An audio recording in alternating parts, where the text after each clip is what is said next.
Welcome back, everyone. We're glad you're here with us. When we talk about alien worlds, let's be honest, it's hard to wrap your mind around the sheer scale of what we've discovered. 6,000 confirmed planets orbiting distant stars. Each one a complete world with its own story, its own mysteries, its own secrets waiting to be understood. So, what do you believe lies on these distant shores? Are they barren rocks drifting through the void, or could some harbour the very thing we've been searching for all along? Life itself? You decide. Share your thoughts in the comments. Now, let's journey beyond our solar system to explore the most extraordinary alien worlds humanity has ever found. Chapter 1. The milestone that changed everything. From 0 to 6,000 in 30 years. Picture this. October 12th, 1995.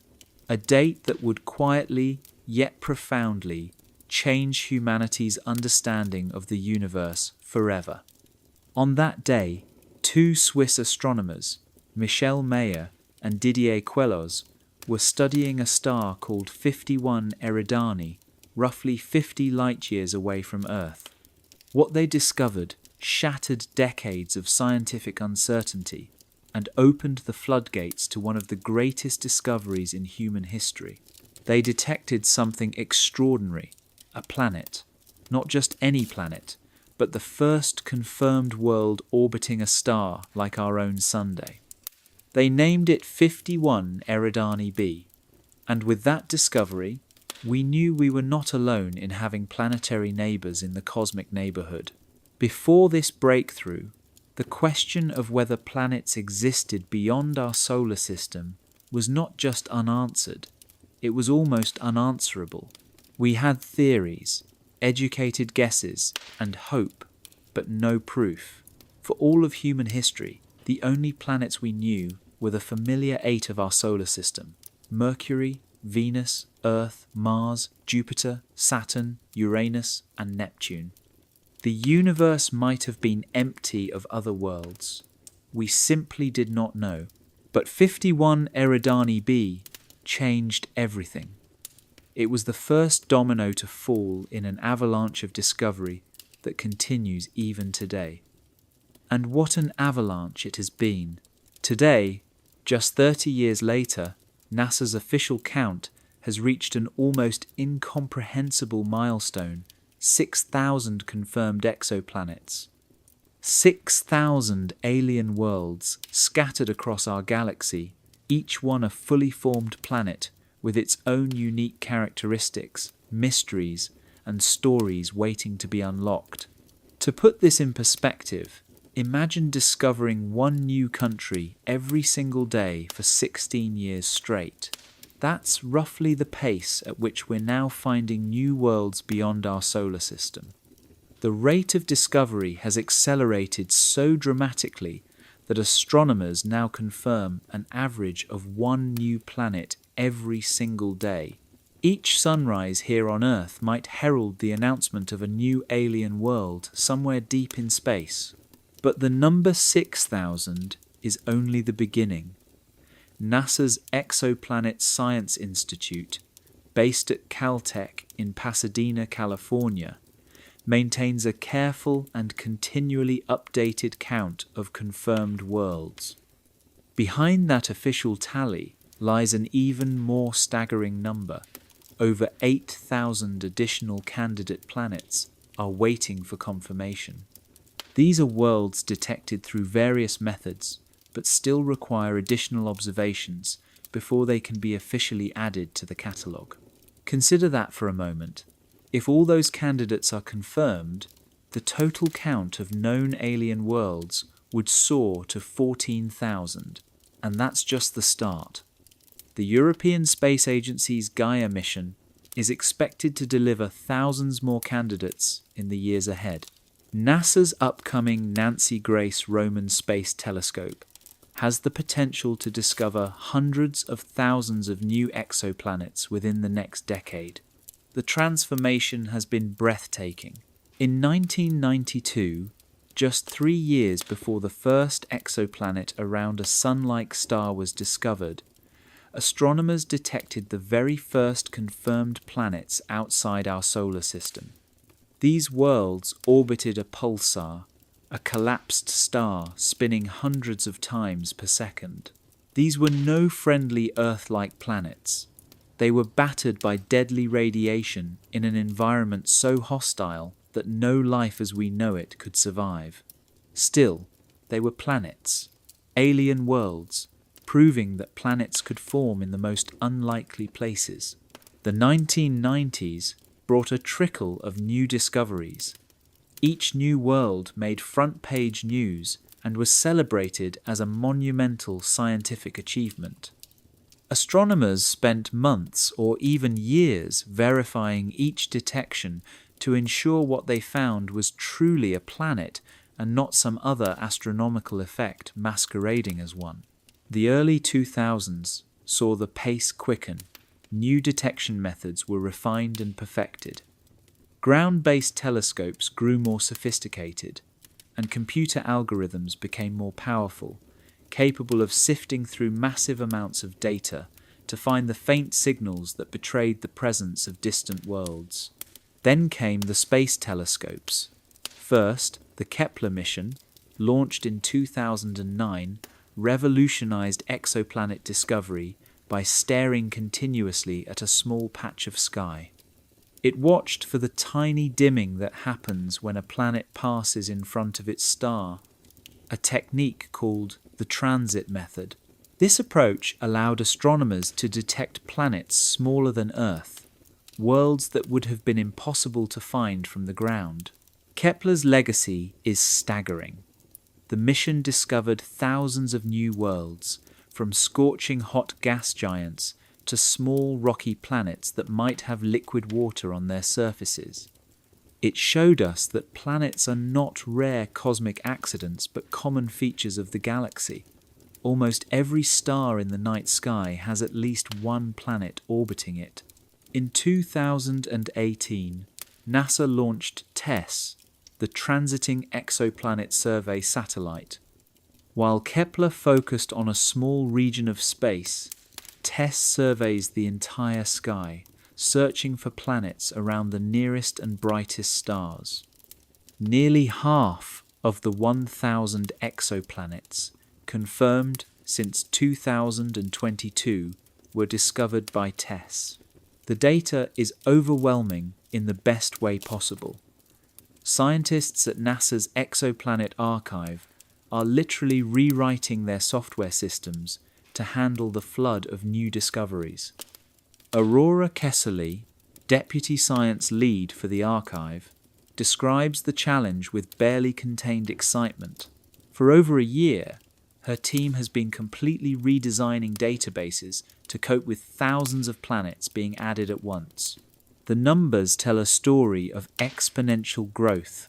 The confirmed exoplanet count reached 1,000 in 2013, doubled to 2,000 just 3 years later, hit 5,000 in 2022, and now, in 2025, we've crossed 6,000.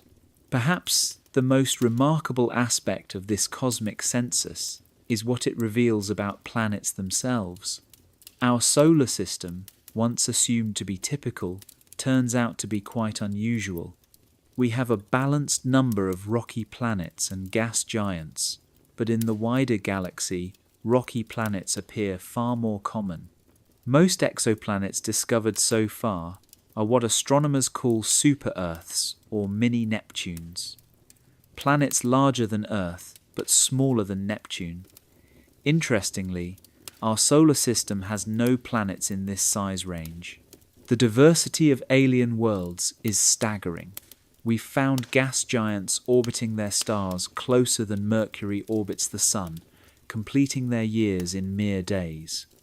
Planets orbiting 2 stars simultaneously, experiencing double sunsets like something from a science fiction novel. Worlds ejected from their solar systems entirely, wandering the galaxy alone in eternal darkness. Some planets are covered in molten lava, Others have clouds made of vaporized rock or even gemstones. There are worlds so light they'd float if dropped in a cosmic ocean, and others so dense they might be made of pure diamond.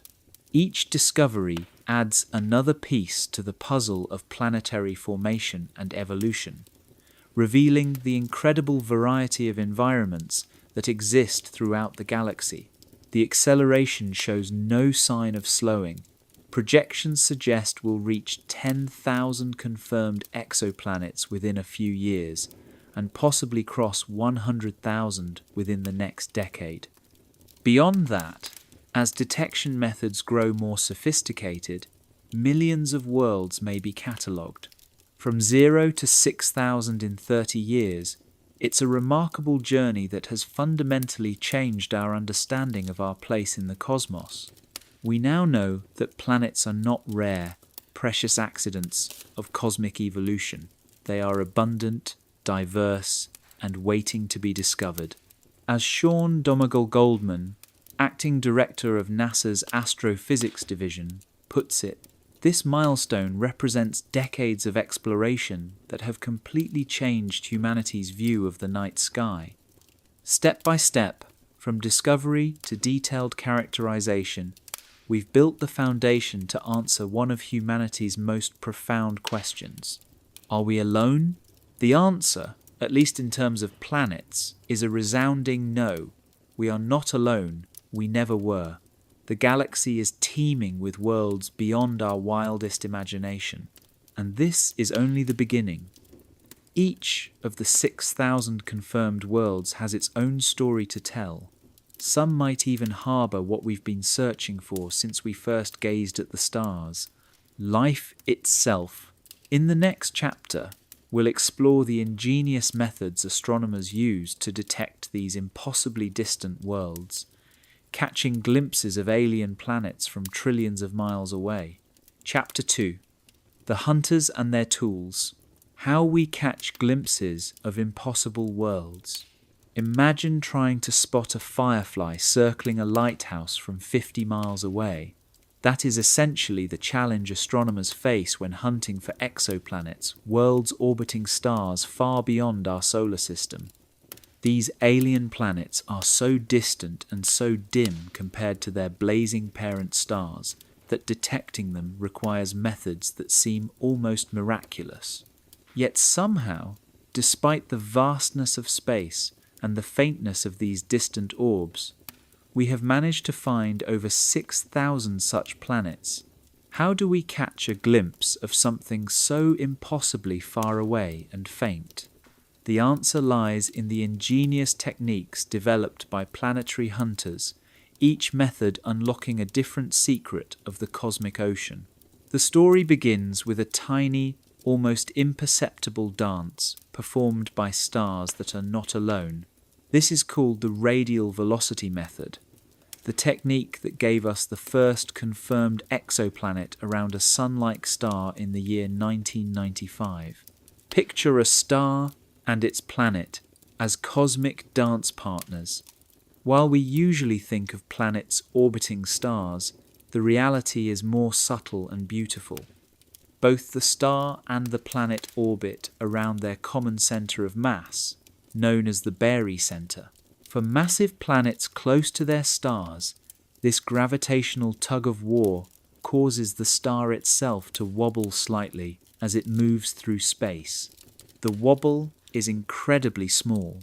For a star like our Sun, if it had a Jupiter-sized planet in a close orbit, it would move back and forth by only about 40 feet per second, slower than the speed of a casual bicycle ride. Now, imagine trying to detect that subtle motion from trillions of miles away. It seems impossible, yet that is exactly what a team of Swiss astronomers accomplished in the mid-1990s. They did not observe the wobble directly. Instead, they watched for subtle shifts in the star's light caused by the Doppler effect. As the star moves toward us during its wobble, its light becomes slightly bluer. As it moves away, the light shifts toward red. These shifts are incredibly tiny, measured in wavelengths smaller than a billionth of a meter. It is like trying to notice the difference between two shades of blue that look identical to the human eye. The radial velocity method favors finding massive planets close to their stars. These hot Jupiters, as they are called, create the strongest gravitational tugs and the most noticeable stellar wobbles. This explains why many of the earliest exoplanet discoveries were these enormous gas giants with scorching temperatures and orbital periods measured in mere days rather than years. But there is another way to hunt for worlds, one that does not rely on stellar wobbles at all.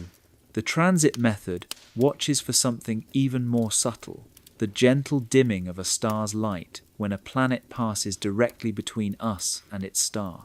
Imagine holding a grain of sand in front of a powerful spotlight.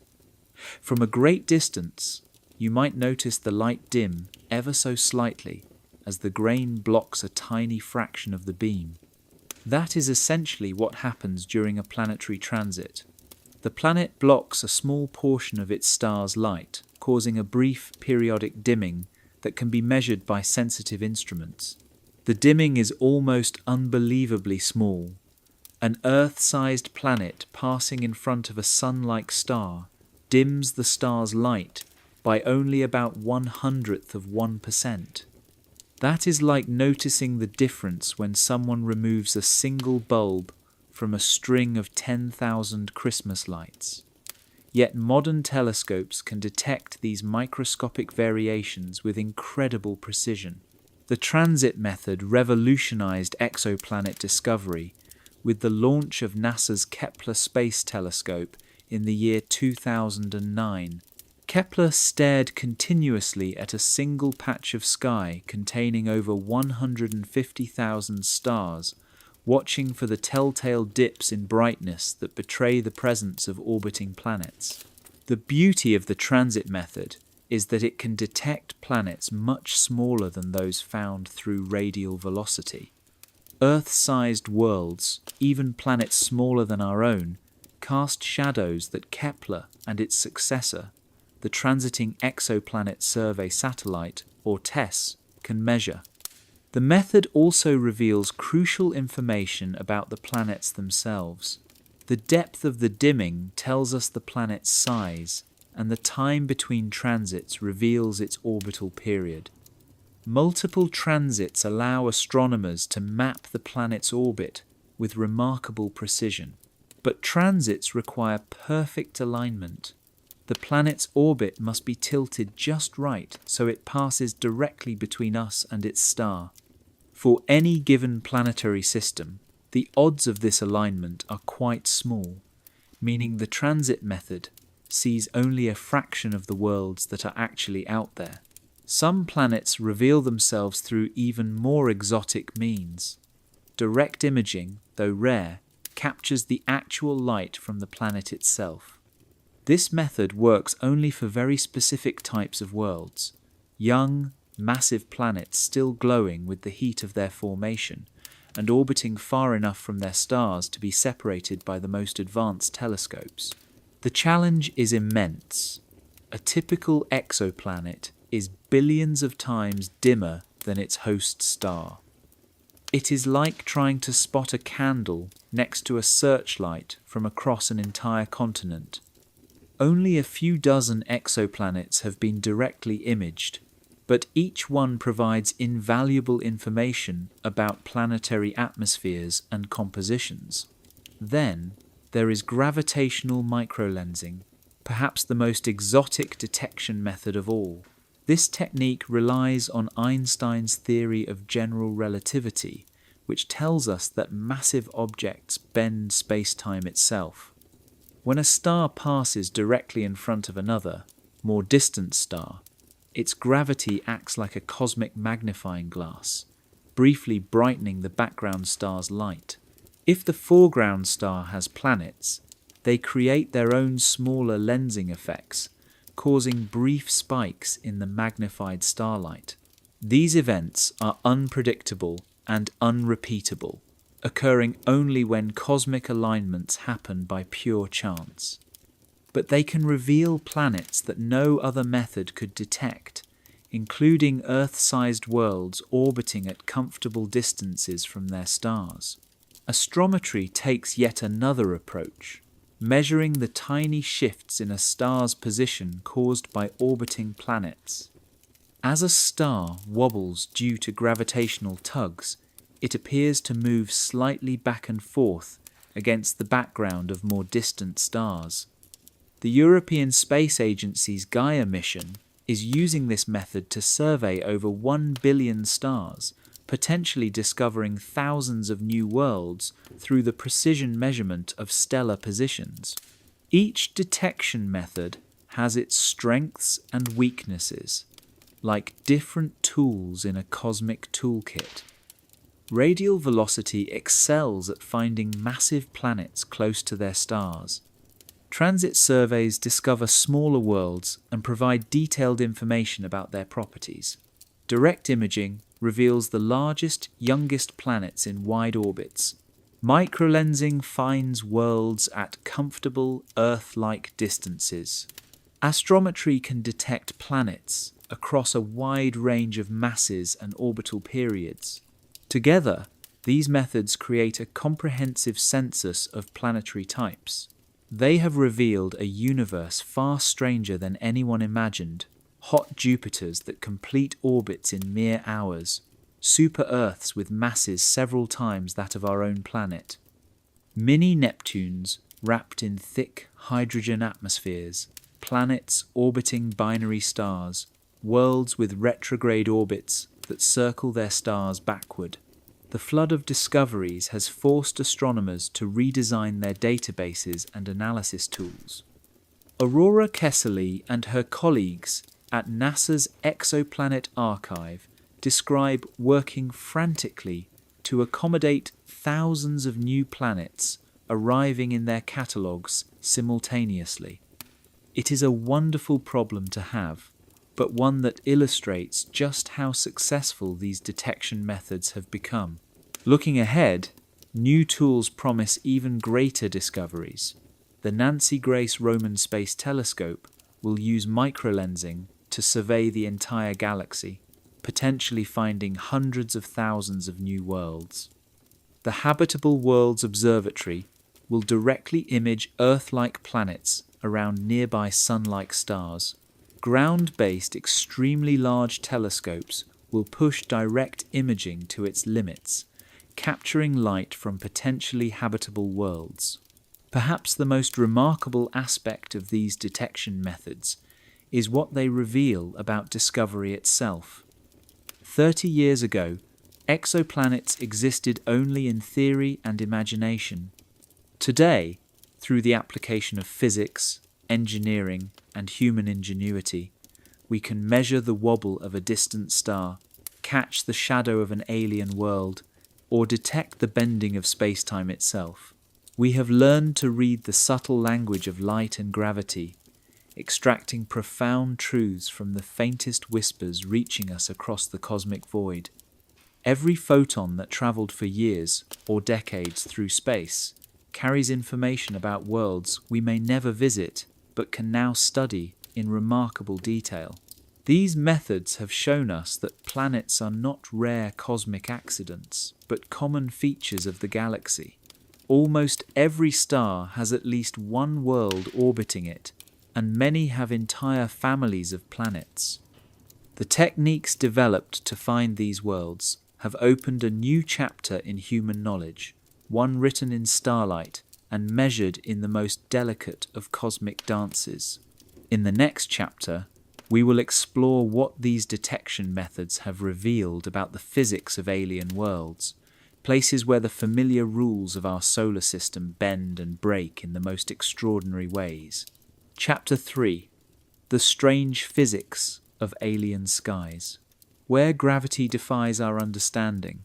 Close your eyes and picture standing on the surface of a distant alien world, where everything you think you know about physics seems to unravel. Above you, a blazing sun hangs so close that iron melts and drips through the atmosphere like raindrops. Beneath your feet, tidal forces pulse with such intensity that the landscape shifts and reshapes itself every few hours. Gravity presses down so relentlessly that the air is thick enough to swim through, almost like a liquid.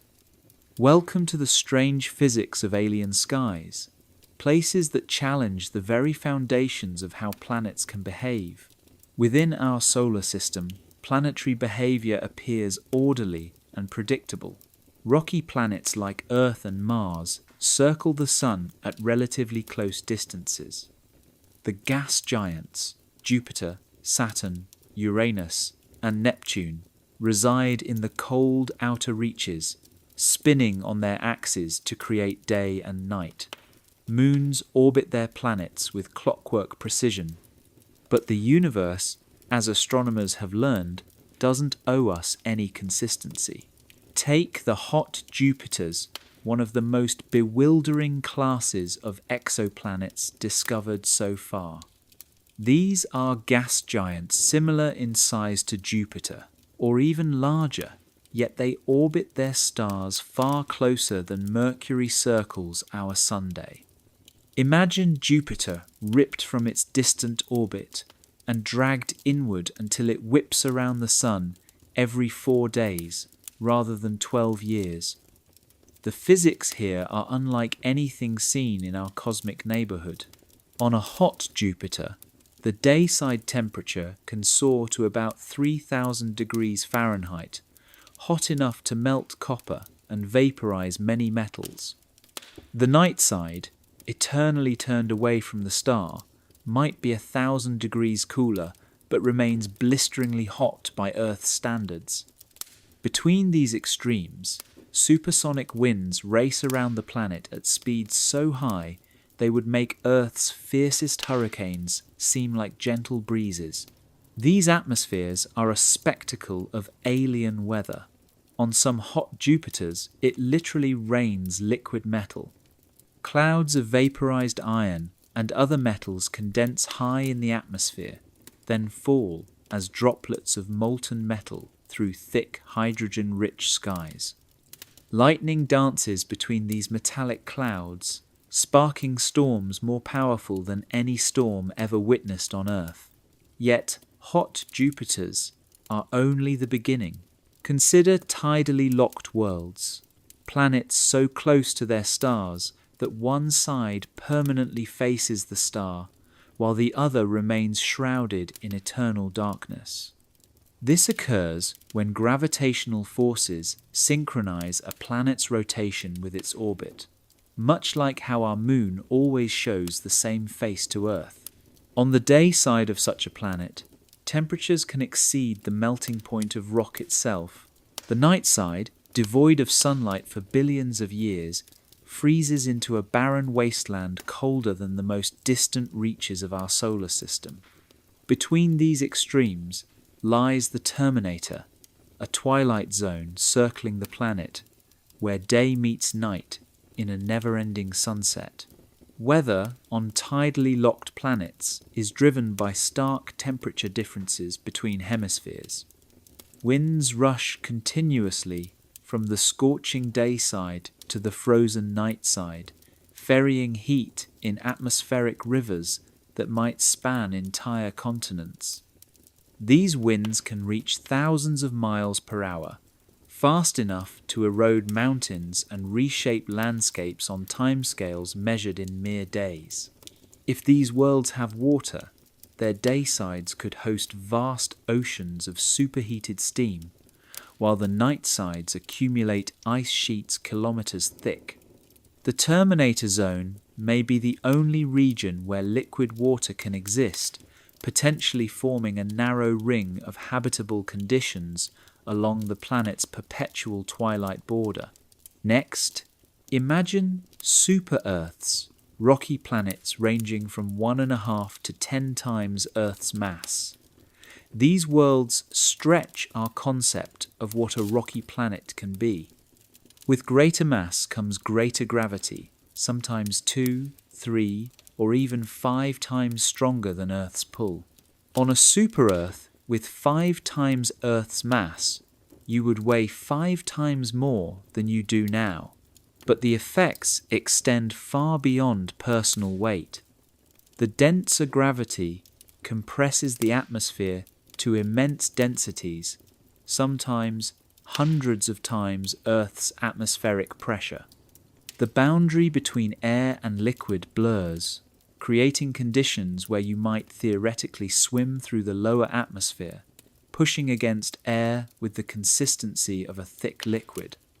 Sounds would behave differently. Light would bend and scatter in unfamiliar ways.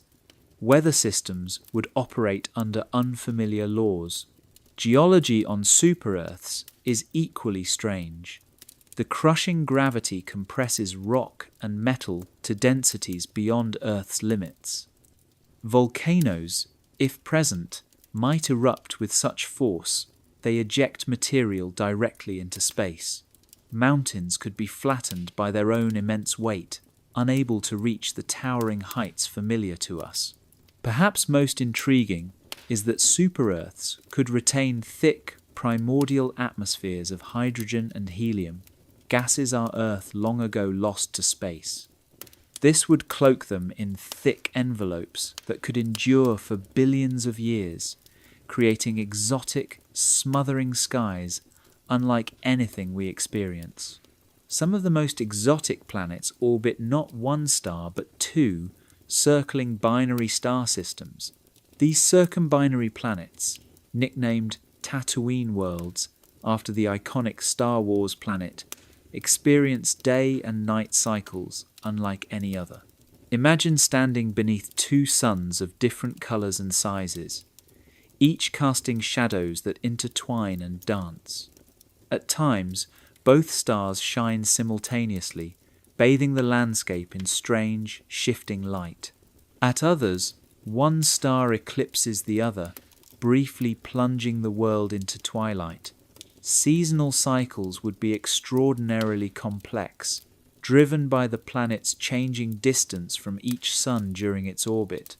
The gravitational interplay in these systems creates orbital resonances and perturbations unseen in our solar system. Some circumbinary planets have highly elliptical orbits, swinging them from searing heat to icy cold in cyclical patterns.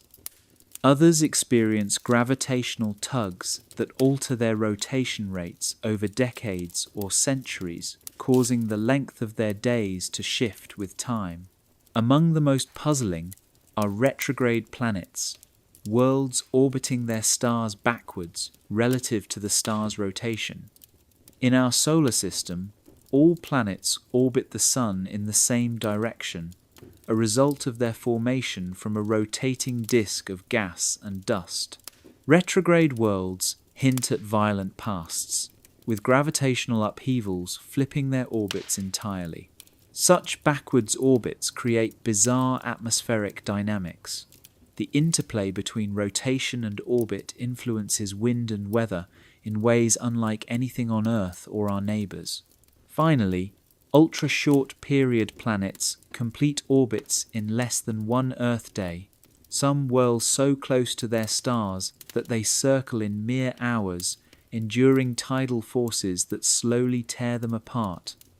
These planets exist on the edge of destruction, shedding mass as intense stellar radiation strips away their outer layers.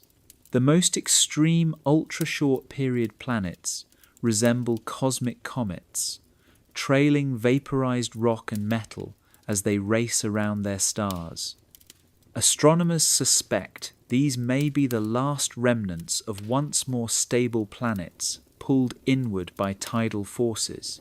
Their atmospheres, if they survive, are composed of vaporized rock and metals, with clouds of molten silicon and iron raining molten droplets onto the surface. Some gas giants blur the line between planet and star, with atmospheres so extended and densities so low they challenge our understanding of matter itself. magnetic fields add further layers of strangeness. Rapid rotation and molten cores generate fields thousands of times stronger than Earth's, creating magnetic giants that trap charged particles in glowing auroras visible across interstellar distances. Some magnetic interactions reach beyond the planet, connecting star and world through massive particle streams and magnetic loops stretching millions of miles. As our catalogue of alien worlds grows, we must expand our definitions of what a planet can be. The neat categories of our solar system, rocky, gas giant, ice giant, now seem quaint compared to this dazzling cosmic diversity. Hot Jupiters, super-Earths, circumbinary planets, retrograde rebels, and ultra-short period worlds reveal a universe far stranger than we ever imagined. Each discovery pushes planetary physics to new frontiers, proving that planets can thrive in conditions once thought impossible. In the next chapter, we will explore the most extreme of these alien worlds, where the very elements of the periodic table rain from the sky, and chemistry forges landscapes beyond our wildest dreams. Chapter 4: Worlds of Fire and Glass, the hell planets that redefine extreme. Imagine standing at the edge of an endless ocean of molten rock, watching waves of liquid lava crash against shores made of crystallized metal. Above you, the sky burns with clouds of vaporized silicon, and the rain that falls is not water, but droplets of liquid iron, cooling as they streak through an atmosphere thick with metallic vapor. Welcome to the hell planets, worlds so extreme that the most violent places on Earth seem like peaceful gardens by comparison. These are worlds that exist at the very limits of what we can call planets. Here, the familiar laws of chemistry and physics are pushed beyond their breaking points, creating environments so hostile and alien that they challenge our understanding of what matter can become under such intense conditions. Let's begin our journey with HD 209458b, a planet where the very air is made of vaporized rock. This planet orbits so close to its star that temperatures on its day side reach over 4,000 degrees Fahrenheit. At such temperatures, solid rock doesn't just melt, it boils. The entire day side exists in a state where quartz, feldspar, and other common minerals transform into gaseous clouds, swirling through the atmosphere much like water vapor does on Earth. The weather forecast on HD 209458b would be beyond anything a meteorologist could imagine. Instead of water condensing into raindrops, clouds of silicon dioxide form high in the atmosphere and precipitate as liquid glass. Picture raindrops that solidify into tiny glass beads as they cool during their fall, creating storms of crystalline particles capable of shredding any surface they touch. Atmospheric dynamics on these worlds defy earthly comparison. Winds driven by extreme temperature differences between the molten day side and the relatively cooler night side can reach speeds of over 3,000 miles per hour. These are not gentle breezes, but supersonic hurricanes of vaporized rock powerful enough to move mountains, if any mountains could survive in such hellish conditions. On some of these hell planets, temperatures on the day side are so extreme that even the most refractory materials, substances that resist melting under normal conditions, exist only as gases. Aluminum, titanium, and other metals we think of as permanent and solid become part of the atmospheric mix, creating clouds with metallic sheens that reflect light in ways no earthly sky ever could. The night sides tell a different, yet equally alien story. While still blistering hot by Earth standards, these cooler regions allow some vaporized metals to condense. Imagine clouds of liquid iron forming in the upper atmosphere, too heavy to remain airborne, raining molten metal onto the planet's surface. This creates landscapes continuously sculpted by falls of molten iron and other metals. But even more extreme are planets where atmospheric pressure becomes a crushing force, transforming matter in unprecedented ways. Take TOI 849b, a planet where intense heat and pressure create an atmosphere so dense it approaches the boundary between gas and liquid. On such worlds, the lower atmosphere might be thick enough to swim through. The boundary between solid surface and gaseous atmosphere blurs, creating layers of supercritical fluids, substances that behave neither like gases nor liquids, but something in between. In these dense layers, chemical reactions occur at rates and in ways without analogues on Earth. Geological processes on hell planets are just as extreme. Without liquid water to moderate temperatures, and with atmospheric pressures hundreds of times greater than Earth's, volcanic activity takes on unimaginable forms. Volcanoes here might erupt not lava, but jets of vaporized rock shooting directly into space. The combination of low gravity on some planets and immense energy from tidal heating or atmospheric compression could launch volcanic material into orbit. Some hell planets are caught in tidal relationships with their stars so extreme the planets themselves flex like rubber balls. These gravitational forces generate internal heat through friction, keeping the planet's interior molten even without radioactive decay. On tidally heated worlds, the surface is in constant motion, with entire continents of molten rock flowing and reshaping on cycles measured in hours rather than geological eons. Standing there would be like standing on a lava lamp the size of a planet, watching landscapes form and dissolve in endless hypnotic patterns.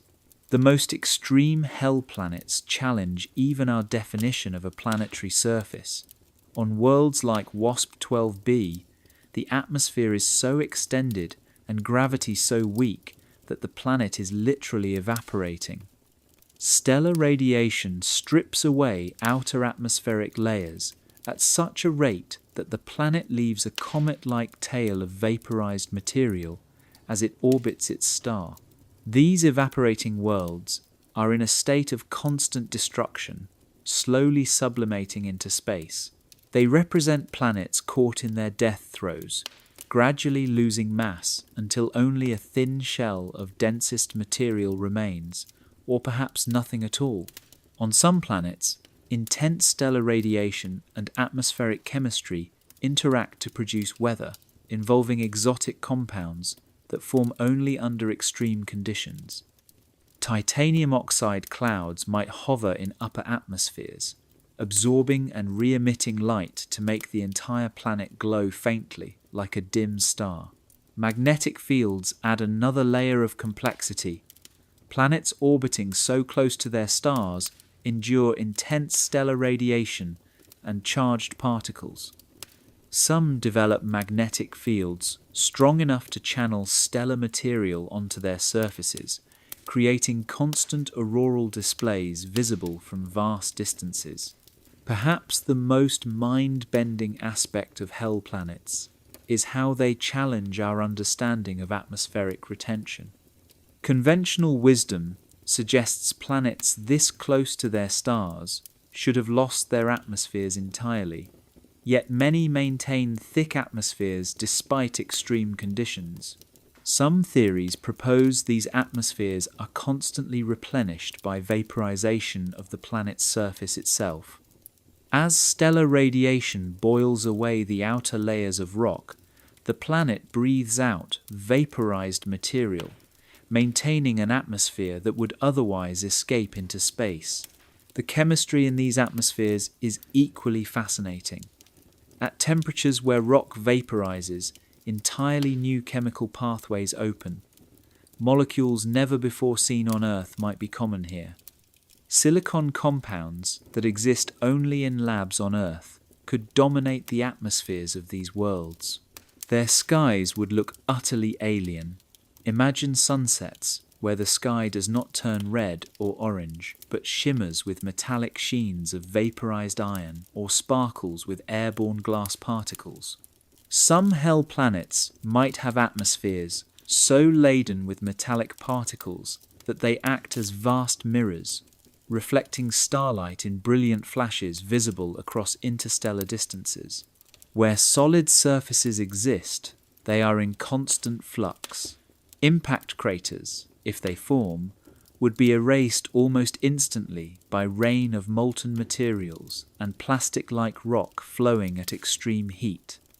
Landscapes are created and destroyed in hours, not millions of years. Some hell planets might have unique forms of plate tectonics, driven by rapid flow of semi-liquid materials. Entire continents might merge and separate in days, producing geology operating at speeds unimaginable on Earth.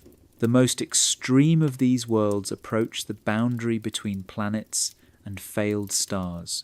So hot and massive, they begin to show properties typical of stellar objects, glowing faintly from thermal emission like coals in the dark. These hell planets reveal the universe at its most extreme, where matter exists in states we can barely imagine and the laws of physics are pushed to their absolute limits. They remind us that the cosmos is far stranger and more diverse than our earthbound experience suggests. Even in these extremes, planets can exist and maintain themselves for billions of years. They expand our idea of habitability, not because life could survive there, but because they show how robust planetary systems can be under unimaginable conditions. In the next chapter, we will explore worlds at the opposite extreme, planets so light and fluffy they would float like cosmic balloons, defying all expectations about solid matter in space. Chapter 5. The Styrofoam Giants. Planets light enough to float.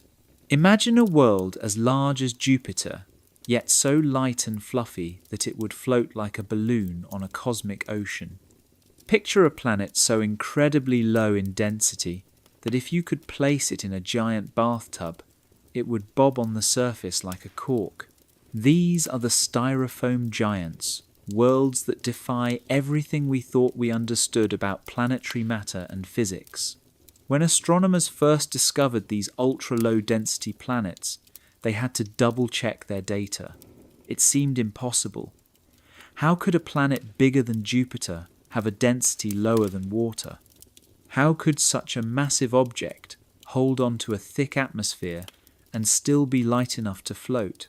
Yet these cosmic cotton candy worlds exist, scattered throughout our galaxy, rewriting the rules of planetary science. The first inflated giant to attract serious attention was HD 20945-8b, discovered by the transit method in 1999. Despite being slightly larger than Jupiter, astronomers found its density to be just around 0.7 grams per cubic centimetre.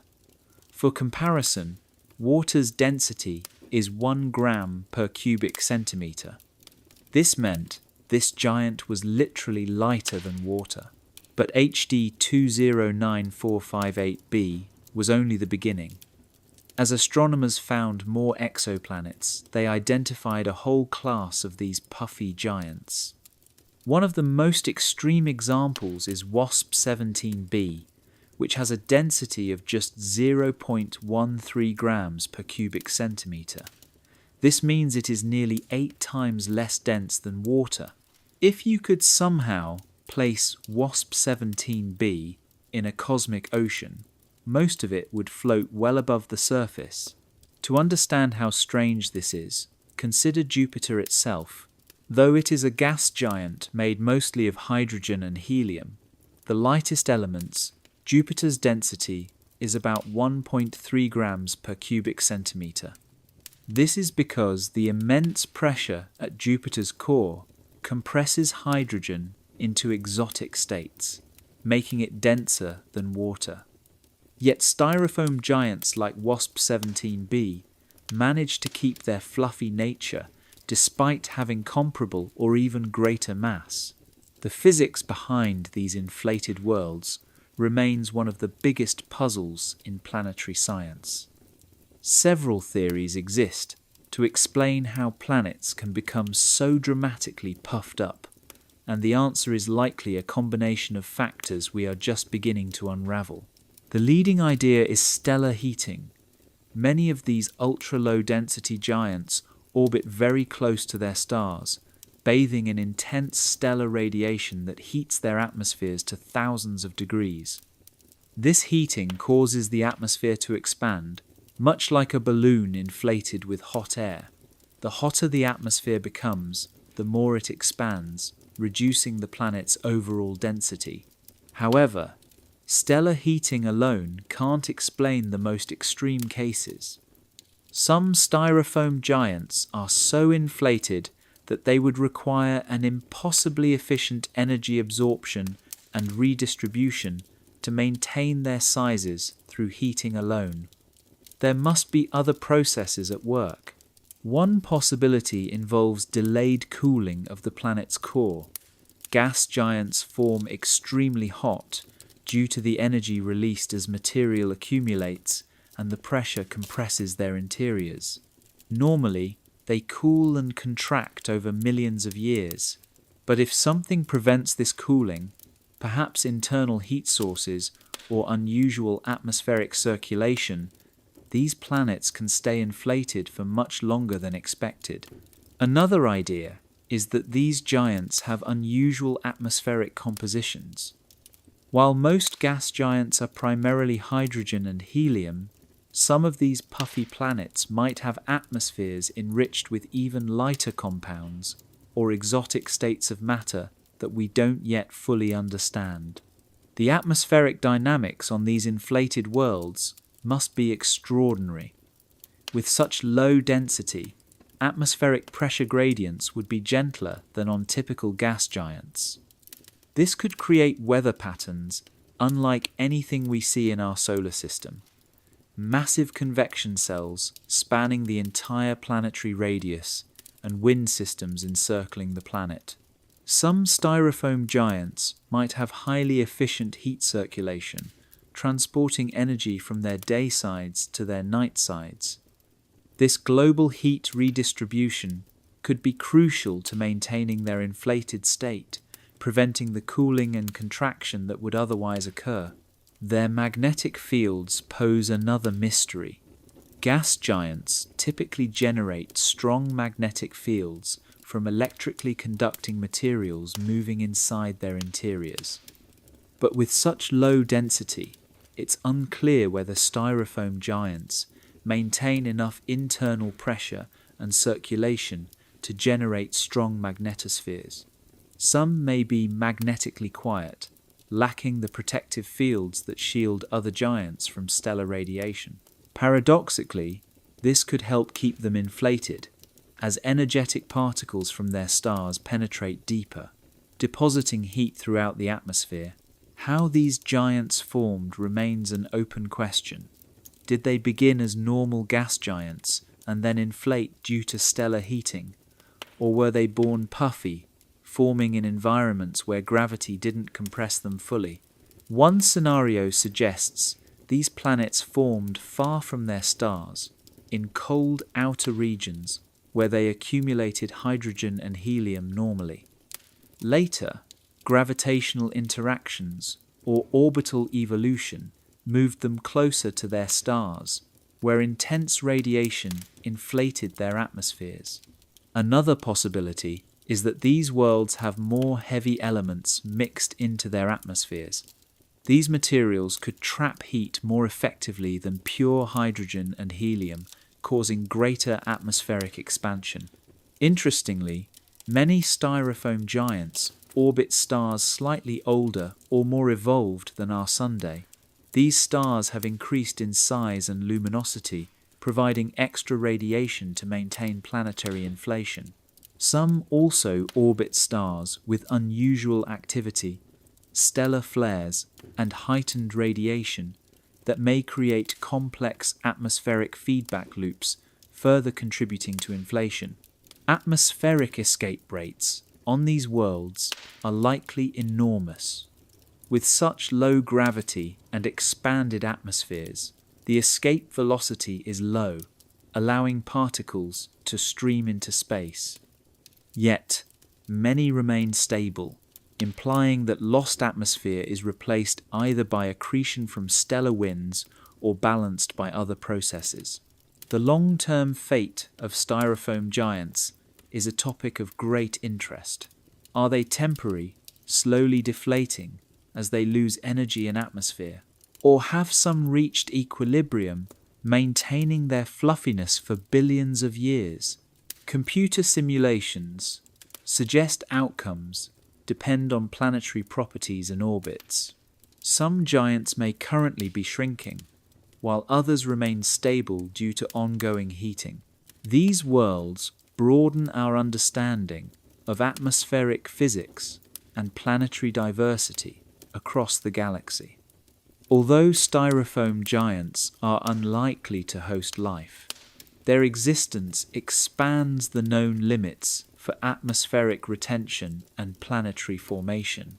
They also serve as natural laboratories to study chemistry and physics under extreme conditions, offering insights impossible to replicate on Earth. As discoveries of these remarkable planets continue, each new styrofoam giant adds to the puzzle of planetary evolution. They remind us that the universe creates worlds far stranger and more diverse than those in our own solar system. Floating like cotton candy in the cosmic ocean, styrofoam giants showcase the universe's endless creativity and the vast frontiers still awaiting exploration. In the next chapter, we will journey to worlds even more extraordinary, planets where the ground beneath your feet is made of diamonds and precious metals, their value beyond imagination. Chapter 6: Diamonds in the Sky, Worlds Made of Precious Gems and Metals. Picture stepping onto a landscape where every footfall crunches on diamonds the size of pebbles. Envision towering mountains of pure platinum rising from endless plains of crystallized carbon, their peaks catching starlight and scattering it into rainbows of breathtaking intensity. Above, metallic particles drift lazily through an atmosphere thick with golden dust. Beneath your feet, the very crust sparkles with gemstones that, on Earth, could bankrupt entire economies. Welcome to the treasure worlds, planets where the chemistry of creation has forged entire landscapes from the universe's most prized materials. These are not just worlds of beauty and wealth, but planets that force us to rethink the very idea of value itself. The tale of these treasure worlds begins with carbon, the fourth most abundant element in the universe and the foundation of all life we know. But under extreme pressures and temperatures, carbon transforms into structures far beyond what Earth typically allows, including diamond, one of the hardest substances known. Take, for example, 55 Cancri E, a super-Earth located around 40 light-years away from our solar system. Roughly twice Earth's diameter and 8 times more massive, this planet orbits extremely close to its star, resulting in surface temperatures that soar above 3,600 degrees Fahrenheit. Under such conditions, and with the immense internal pressure of such a massive world, scientists believe its interior is made largely of crystallized carbon, in other words, diamond. Not scattered gemstones or hidden veins of ore, but possibly entire regions composed of solid diamond. If theoretical models are correct, 55 Cancri E could contain more diamond than all the Earth's natural and man-made stockpiles combined. But this shimmering planet is just one variation among many. Across the galaxy, astronomers have identified solar systems with unusual chemical compositions, particularly those where carbon outnumbers oxygen. On Earth, the abundance of oxygen leads to silicate-rich geology, but in carbon-heavy systems, an entirely different form of planetary chemistry emerges. In such places, entire planets might be made primarily of graphite and other carbon compounds. Picture walking across dark, shimmering plains where the soil is made of graphite, the same material found in pencil lead compressed into glittering layers. Deeper beneath the surface, increased pressure could compress graphite into diamond, forming subterranean caverns entirely composed of crystalline carbon. The skies on such carbon planets would be equally alien.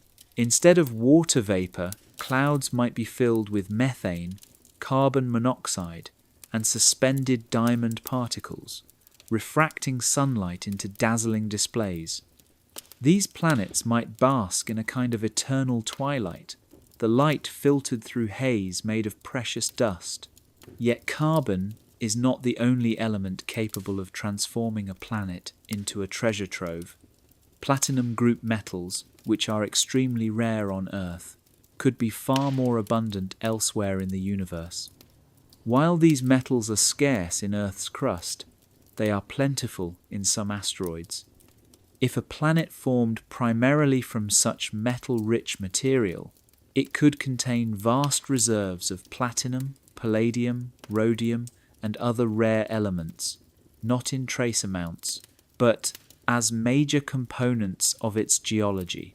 Such planets might shine like mirrors, their metallic surfaces reflecting starlight so intensely that they could be visible from other star systems. Instead of mountain ranges of granite or basalt, one might find ridges and peaks formed from nearly pure platinum or gold, shaped by forces unlike anything on Earth. Evidence for these exotic compositions comes even from within our solar system.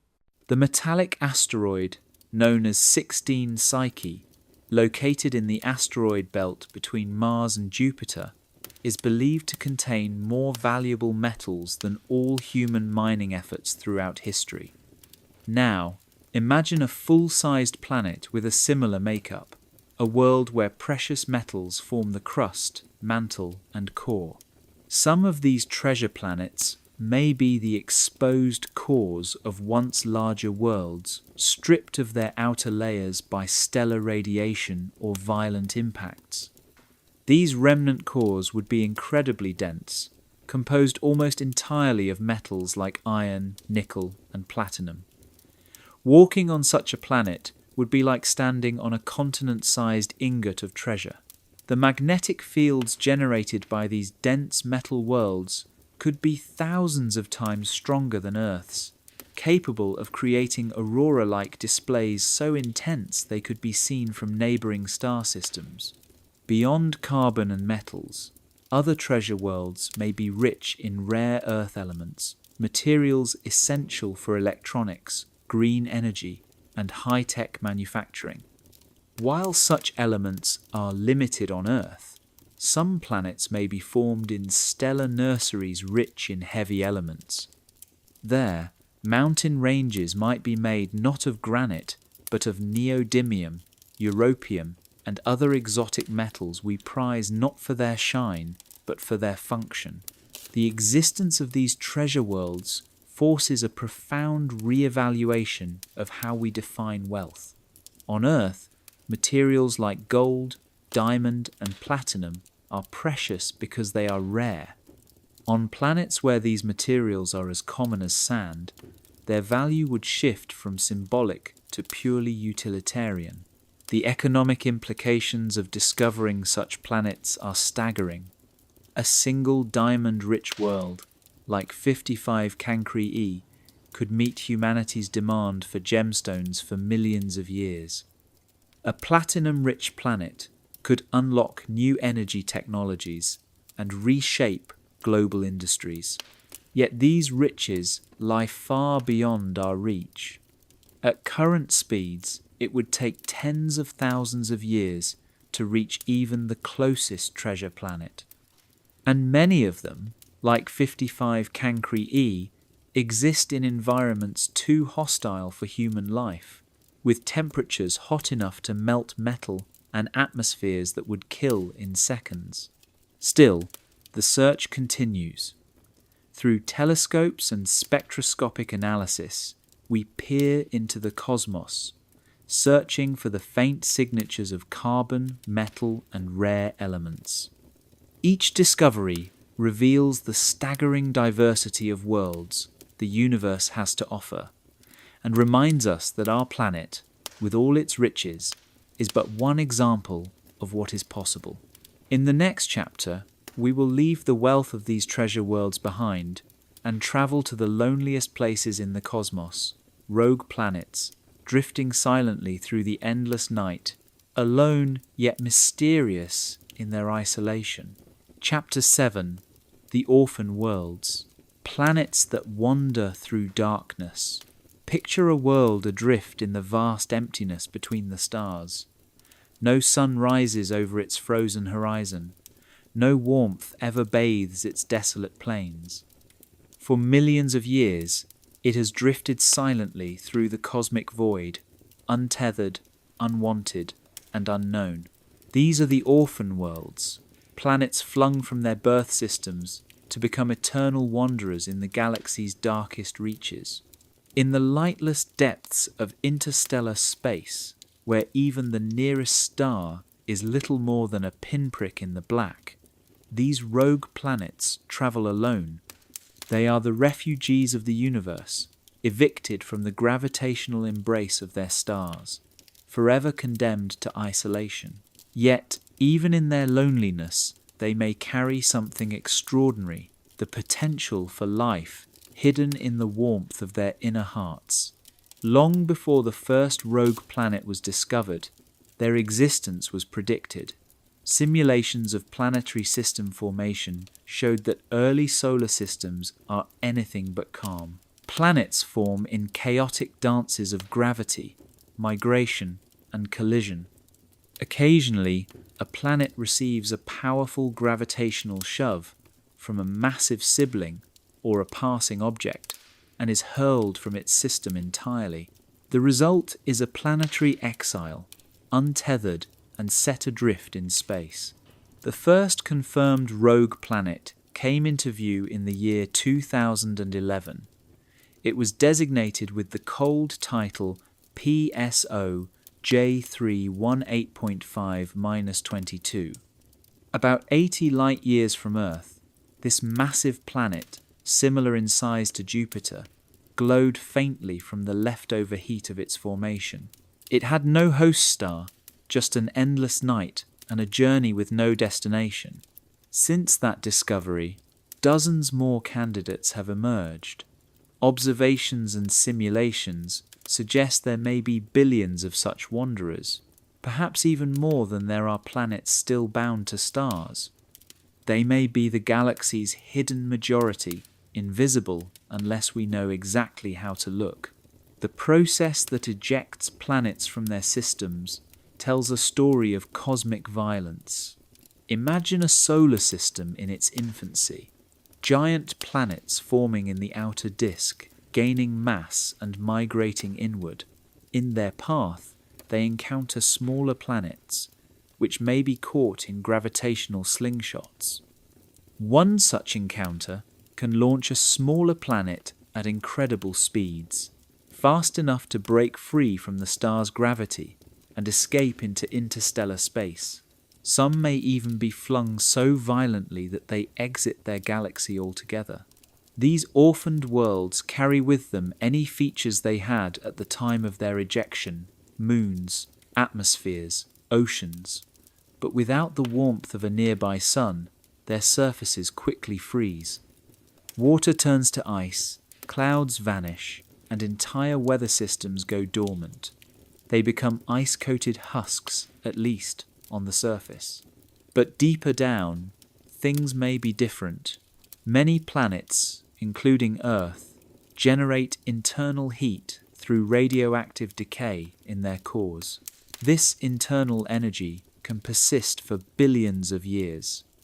On large rogue planets, especially those 2 or 3 times the mass of Earth, this heat could be sufficient to maintain subsurface oceans, hidden beneath kilometers of ice and rock. These hidden seas may offer the perfect environment for life. On Earth, we've discovered thriving ecosystems around deep-sea hydrothermal vents, places completely cut off from sunlight.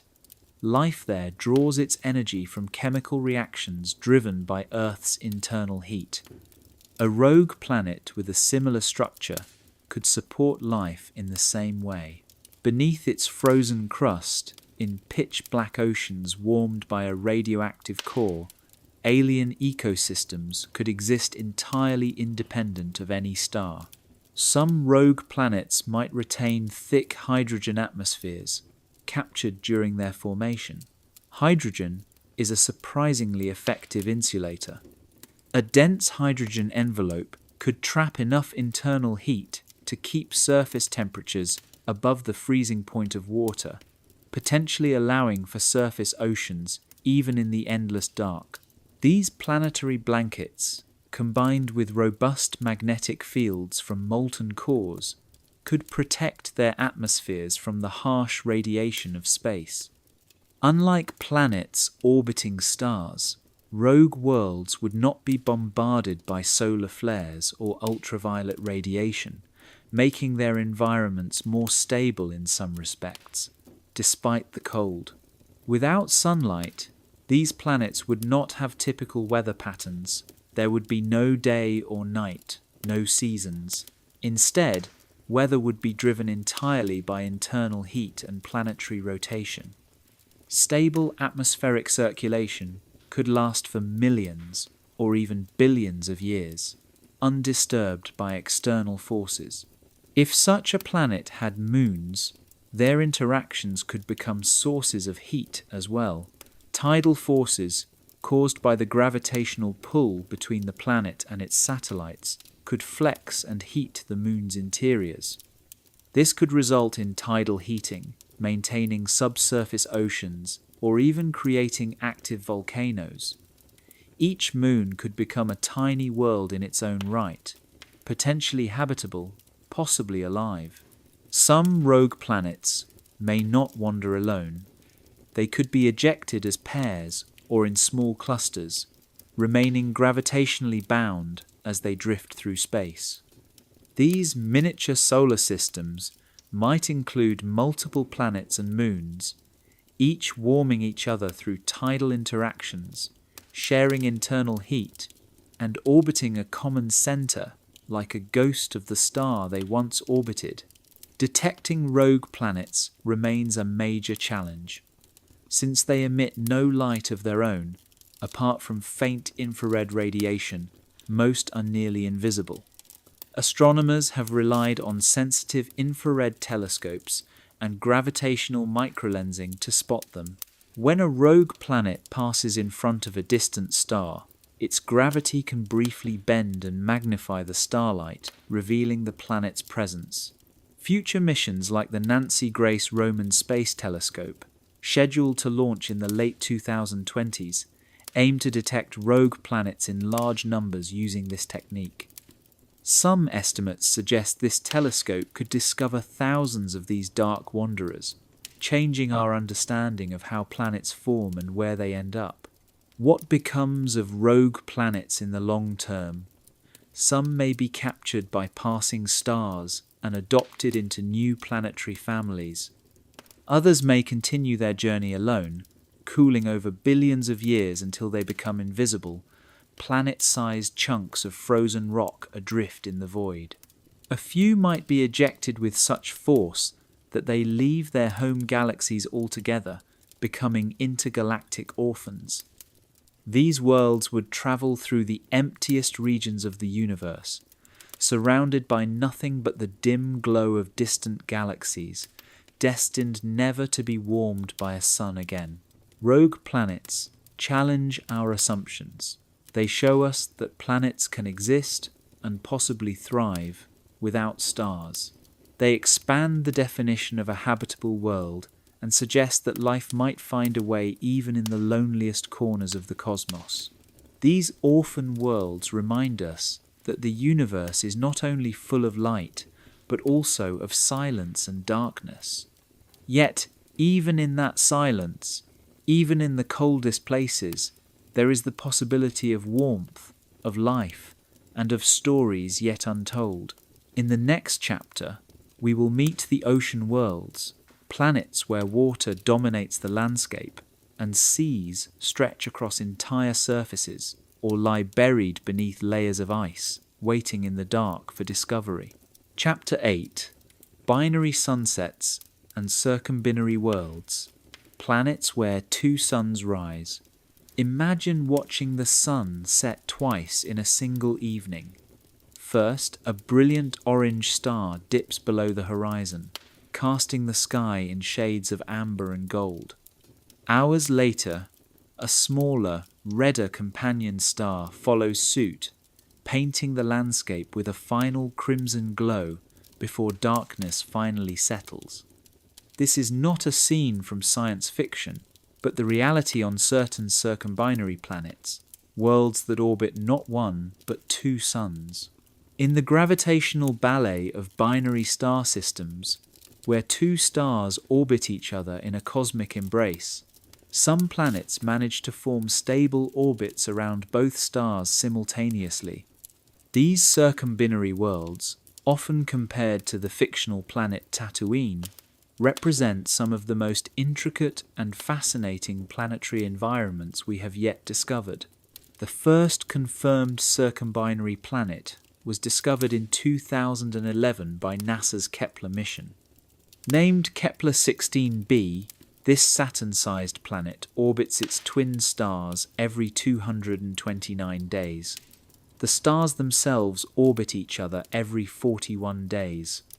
Located about 200 light-years from Earth, this system proved that planets can indeed survive and even thrive amid the shifting gravitational forces of a binary system. The discovery of Kepler-16b challenged the long-standing assumption that binary star systems would be too chaotic to allow stable planetary orbits. The planet's ability to maintain a steady path despite the dynamic pull of two stars revealed just how adaptable planetary systems can be. The process of forming a circumbinary planet is significantly more complex than around a single star. During the early stages of formation, a disk of gas and dust surrounds the binary stars. But instead of forming smoothly, this disk is influenced by the star's gravitational tug-of-war. Only specific regions within the disk remain stable enough for planets to form. Material closer to the binary stars tends to be scattered or pulled apart, while further out it can coalesce into planets. Circumbinary planets typically form at a distance 2 to 3 times farther from the central binary stars than planets around single stars. As a result, many of these worlds lie in the outer, colder regions of their systems. However, some have been found within the habitable zone, the region where liquid water could potentially exist on a planet's surface.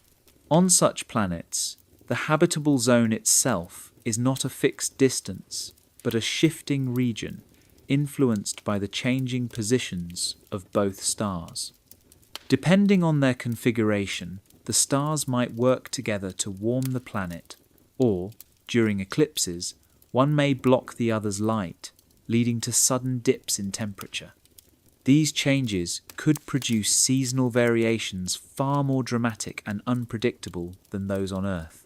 The day-night cycles on circumbinary planets would be unlike anything we experience. There might be days with double sunrises and sunsets, others where only one star is visible, and days of partial darkness caused by eclipses. This constant variation in illumination would create surreal sky patterns and drastically alter light availability for photosynthetic life, if any existed. Beyond light, the gravitational forces on these planets would also fluctuate. As the planet moves around the binary stars, the tidal stresses from the shifting stellar positions could heat the planet internally through friction. This tidal heating might maintain subsurface oceans or volcanic activity, even on planets too far from their stars to receive sufficient sunlight for warmth. The atmospheric dynamics of circumbinary planets would be just as complex. Dual energy sources could lead to evolving wind patterns and weather systems not seen on Earth. As a planet shifts in relation to the binary stars, some regions might undergo prolonged heating or cooling, influencing cloud formation, rainfall patterns, and atmospheric circulation in unpredictable ways. In some cases, circumbinary planets might possess multiple moons. The gravitational interplay between these moons and the binary stars could lead to tidal forces strong enough to trigger constant geological activity, frequent earthquakes, volcanic eruptions, and surface reshaping events. Several other circumbinary planets have now been discovered, such as Kepler-34b and Kepler-35b, both gas giants with very different orbital characteristics. Kepler-47b orbits a pair of stars spaced more widely apart, creating a calmer gravitational environment. These discoveries suggest a remarkable diversity among circumbinary worlds, each one shaped by the unique configuration of its parent stars. Some of the most valuable systems for study are eclipsing binaries, where one star regularly passes in front of the other from our point of view. These alignments allow astronomers to measure stellar masses and radii with extraordinary precision, helping us better understand the complex gravitational environments these planets inhabit. While most confirmed circumbinary planets are large gas giants, models suggest that smaller, rocky planets should also be able to form in these systems. Detecting them, however, is more difficult, as their influence on the light curves of binary stars is subtle and often hidden within the system's overall brightness fluctuations. If life exists on circumbinary planets, it would need to adapt to incredibly dynamic environments. Variable light conditions, changing tidal forces, and unpredictable seasons could impose evolutionary pressures favoring adaptability and resilience. Photosynthetic organisms might evolve to harvest light from different parts of the spectrum, depending on which star is currently dominant in the sky. Some circumbinary worlds might undergo prolonged periods of stellar eclipse, during which the total light and energy reaching the planet drops dramatically. Life in such environments would need strategies to endure these temporary energy famines, perhaps through hibernation, metabolic slowdown, or energy storage mechanisms. Interestingly, the gravitational mixing created by twin stars might help stabilize a planet's atmosphere, redistributing heat more evenly across the surface. This could create more consistent climates, even amid wildly varying stellar inputs. Binary star systems are astonishingly common in our galaxy. In fact, nearly half of all stars exist in binary or multiple systems. This suggests that circumbinary planets may be just as numerous as planets orbiting single stars, perhaps even more so. Over time, however, the gravitational dance between a circumbinary planet and its stars may not always remain harmonious. In some systems, chaotic interactions could eventually cause the planet to spiral inward or be ejected into space, becoming a rogue planet adrift in interstellar darkness. Still, the mere existence of circumbinary worlds tells us something profound. Planets can and do form and survive in environments we once considered too extreme. They offer a striking counterpoint to our solar system and expand our concept of what a planetary system can be. As future telescopes, like the James Webb Space Telescope, and its successors observe these worlds in more detail, we may one day capture images of actual binary sunsets or detect atmospheric signals that hint at life under twin skies. Circumbinary planets remind us that the universe is not limited by our expectations.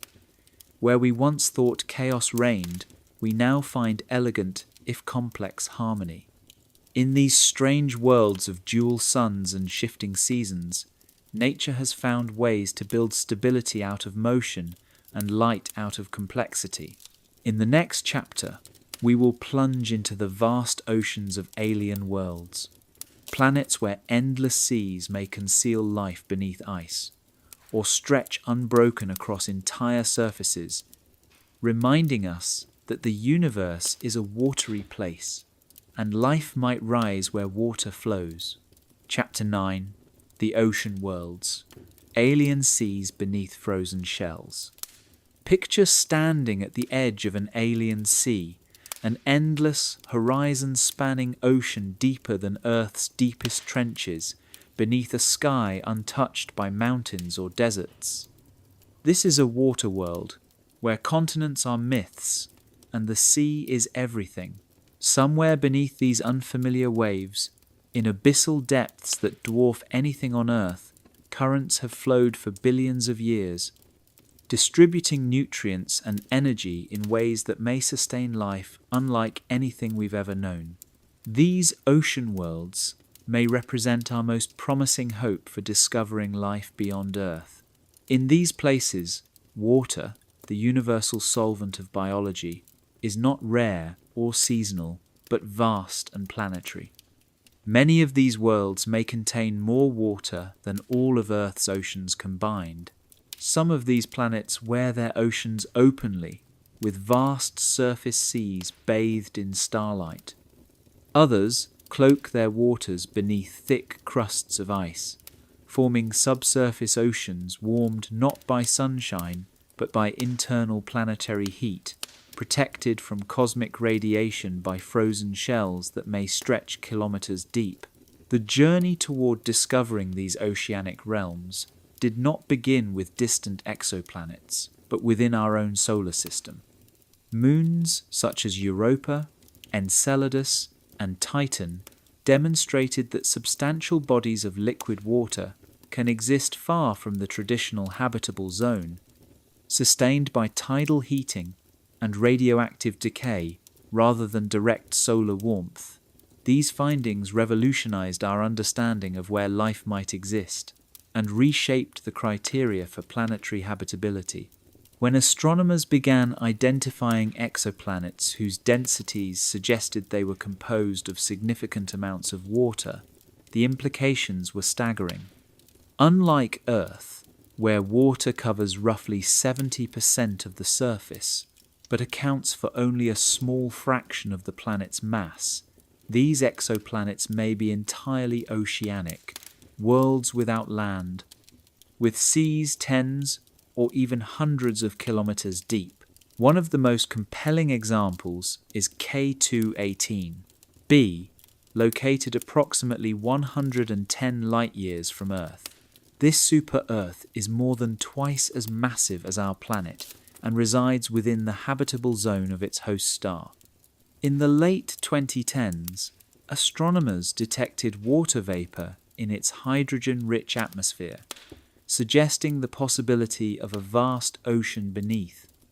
Though its surface conditions may differ greatly from Earth's, it remains a key candidate in the search for alien oceans and potentially alien life.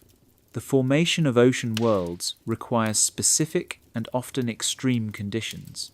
Typically, these planets form beyond the snowline, the distance from a star where water exists as ice during planetary formation. As these icy bodies migrate inward toward their stars, the ice melts, forming global oceans. The resulting worlds are far wetter than Earth, with oceans that may reach depths of 40 kilometers or more compared to Earth's average ocean depth of around 4 kilometers. At such depths, pressure becomes a defining characteristic. The crushing weight of water could produce exotic high-pressure forms of ice, such as ice thev, that remain solid even at temperatures well above the normal freezing point. These ice layers may exist at the bottom of the oceans, forming barriers between the liquid sea and the planet's rocky core, or acting as dynamic foundations where heat and chemicals can still transfer into the ocean above. The chemistry of these oceans would also differ dramatically from our own. Under immense pressure, gases like carbon dioxide could dissolve at concentrations far beyond anything seen on Earth, potentially leading to acidic oceans. Dissolved minerals, leached from the planet's interior, could feed alien chemical cycles. These environments may be hostile to Earth life, but perfectly suited to entirely new biochemistries. Some of these worlds might have stratified oceans, where each depth layer contains different temperatures, pressures, and chemical compositions. Life in the surface waters, exposed to light and possibly photosynthesis, could be radically different from life in the pitch-black, high-pressure abyssal zones. Ocean circulation on these planets would be driven by powerful forces. Tidal interactions with large moons, or close proximity to their stars, could generate dynamic currents capable of moving heat and nutrients across entire hemispheres. These planetary-scale circulations may provide the energy gradients life needs to survive and evolve. On some ocean worlds, the ocean may rest atop not rock, but high-pressure ice. These ice-bottomed seas might still harbour life, especially if heat from the planet's interior creates hydrothermal vents, as found at Earth's seafloors. On Earth, these vent ecosystems thrive without sunlight, relying entirely on chemical energy from beneath the crust. If such processes occur on ocean worlds, they could serve as crucibles of alien biology. Planets with thick hydrogen atmospheres may experience greenhouse effects strong enough to keep their oceans liquid, even at vast distances from their stars.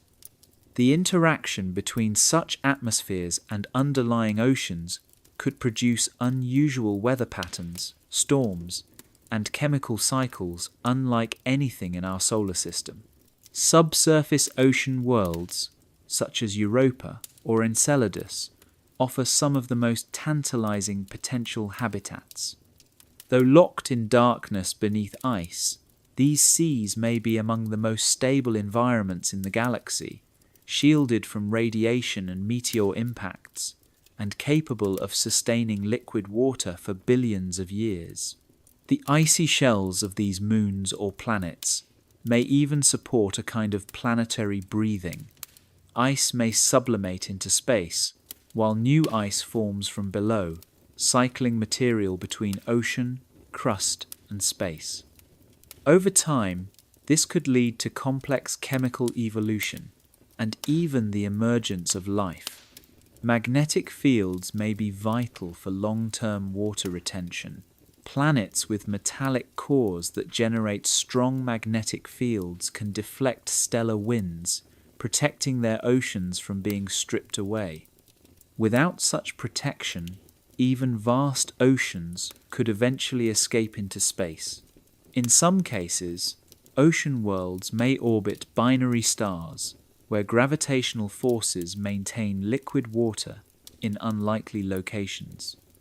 Or they may have eccentric orbits that lead to seasonal extremes, with entire oceans expanding and contracting over decades or centuries. Detecting biosignatures in ocean world atmospheres is one of the most promising avenues for discovering alien life. Gases like oxygen, methane, or more exotic chemical signatures could accumulate in detectable quantities, especially if replenished by living organisms in alien seas. While we cannot yet send probes to distant exoplanet oceans, we can study similar environments much closer to home.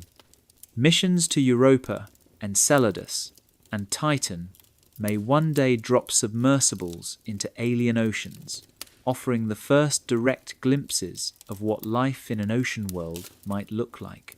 These vast aquatic realms, hidden beneath frozen skies or bathed in starlight, expand the definition of habitability. They remind us that life may not need continents, sunlight, or even Earth-like conditions. It may simply need water, and the time and energy to evolve. As we continue our search, each new ocean world discovered deepens the mystery and possibility of life beyond Earth. In the next chapter, we will explore those planets that orbit in the narrow, temperate bands around their stars, where conditions might be just right for biology to take hold and thrive under alien skies. Chapter 10: Planets at the Edge of Existence. Worlds where life might dare to begin. Picture standing on the shore of an alien lake, watching gentle waves roll across a rocky coastline beneath a sky painted in unfamiliar colours. The air is breathable, the temperature comfortable, and liquid water flows freely across a landscape that could support forests, meadows, or perhaps even cities. This is the dream of the habitable zone, a region in space where conditions may be just right for life as we know it to emerge and thrive. These are the worlds that exist at the edge of existence, balanced precariously between the scorching heat that could boil away any atmosphere and the freezing cold that would lock water in eternal ice.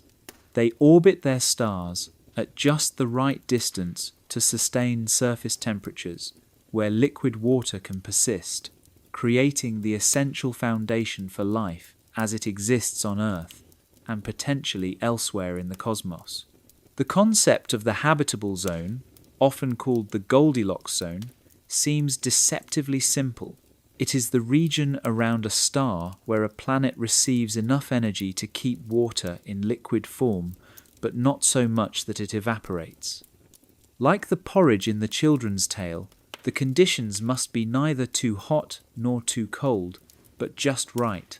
Yet the more exoplanets we discover, the more we realize that habitability involves far more than orbital distance and surface temperature. Planets may appear to fall within the habitable zone, yet still be entirely hostile to life. Conversely, worlds outside the conventional zone might find other ways to sustain habitability. Proxima Centauri b represents our closest potentially habitable neighbour. It orbits Proxima Centauri, the nearest star to our solar system, at a distance of just over 4 light-years. With a mass similar to Earth's, Proxima b lies within its red dwarf star's habitable zone, receiving enough stellar energy to possibly support liquid water. However, the reality may be far more complex. Red dwarf stars are cooler and dimmer than our Sun, so their habitable zones lie much closer to the star. This puts Proxima b under strong tidal forces that may have locked one side of the planet in perpetual daylight and the other in endless night.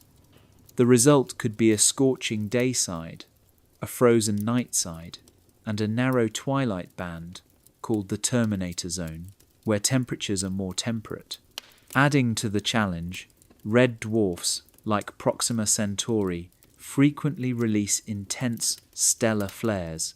These powerful eruptions can expose orbiting planets to radiation thousands of times stronger than normal solar output.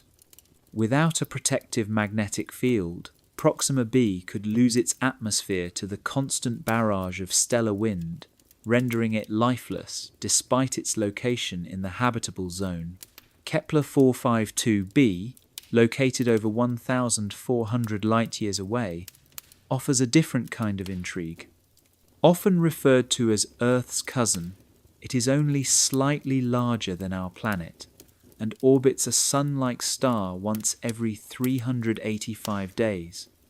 It receives approximately 10% more energy than Earth does, making it one of the most Earth-like exoplanets ever discovered. Its Earth-like orbit and size generated early excitement, but habitability depends on more than those basic traits. If Kepler 452b has a thick atmosphere composed mostly of carbon dioxide, it could suffer from a runaway greenhouse effect, much like Venus.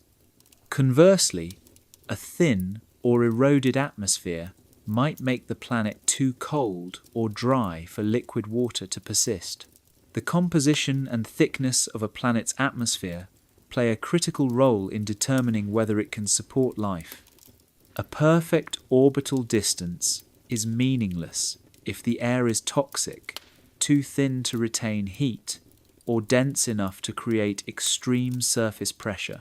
TOI 715b, discovered more recently, is another promising candidate. It is a super-Earth that orbits a red dwarf star every 19 days, close enough that it lies near the inner edge of the habitable zone. About 50% larger than Earth, this planet receives slightly more stellar energy, but due to its tight orbit, it faces many of the same challenges as Proxima b: potential tidal locking, extreme radiation, and atmospheric loss. Whether a potentially habitable planet retains its atmosphere depends on many factors: its mass, magnetic field, and exposure to stellar winds among them. Smaller planets can lose their atmospheres easily, while more massive ones may hold onto thick envelopes that generate powerful greenhouse effects.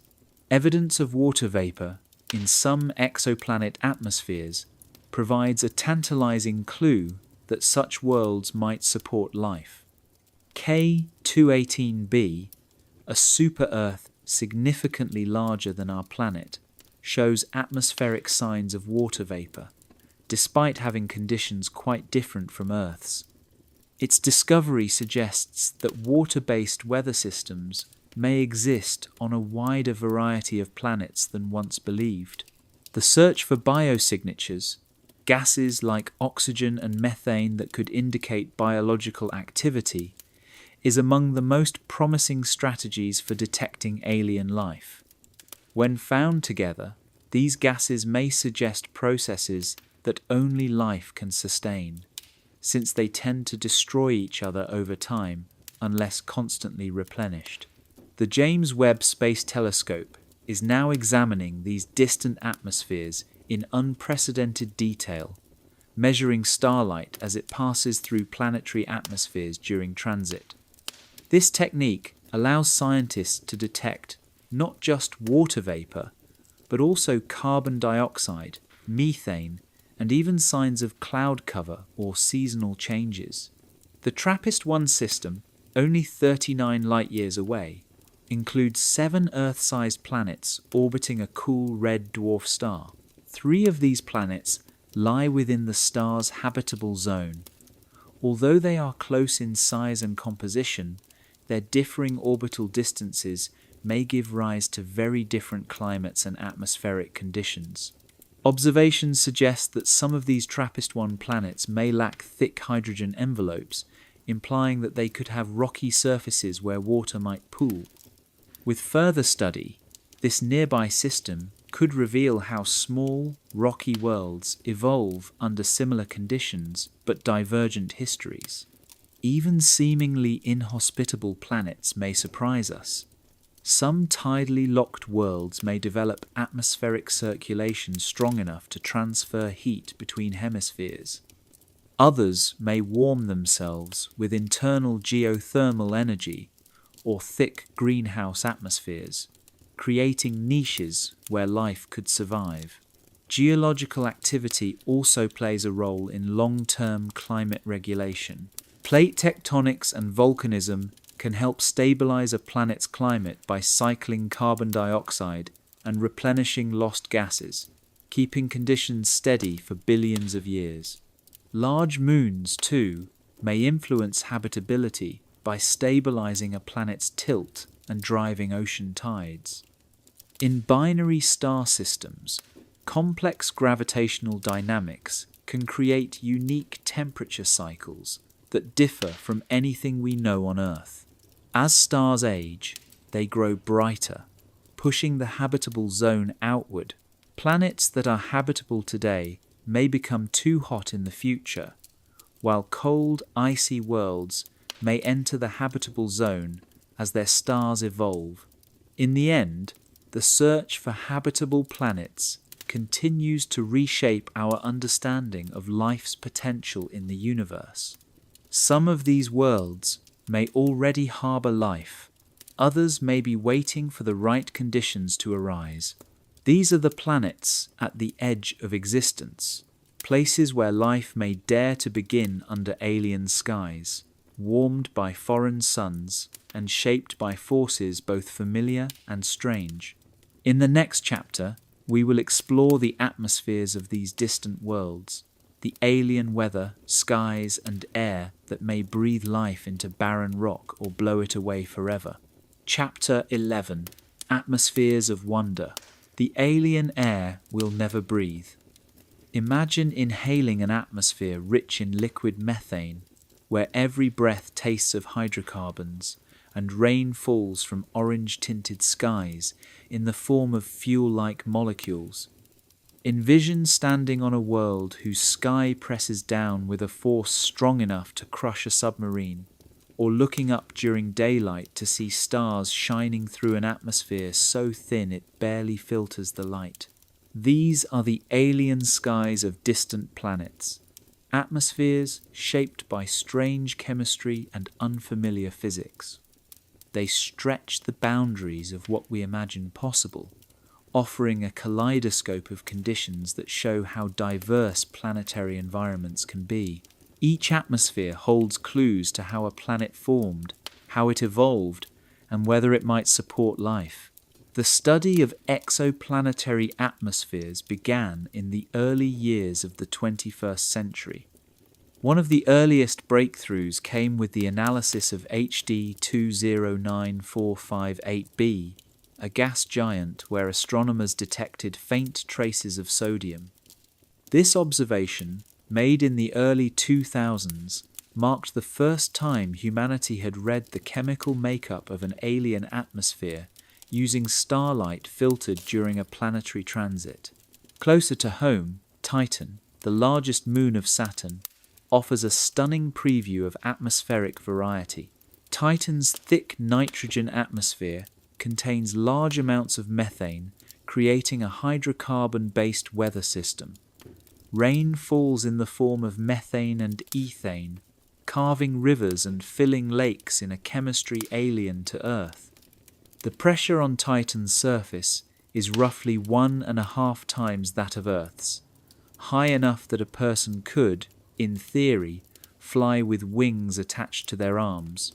Titan's orange haze is created in the upper atmosphere, where ultraviolet light breaks apart methane molecules, leading to complex reactions that form heavier hydrocarbons.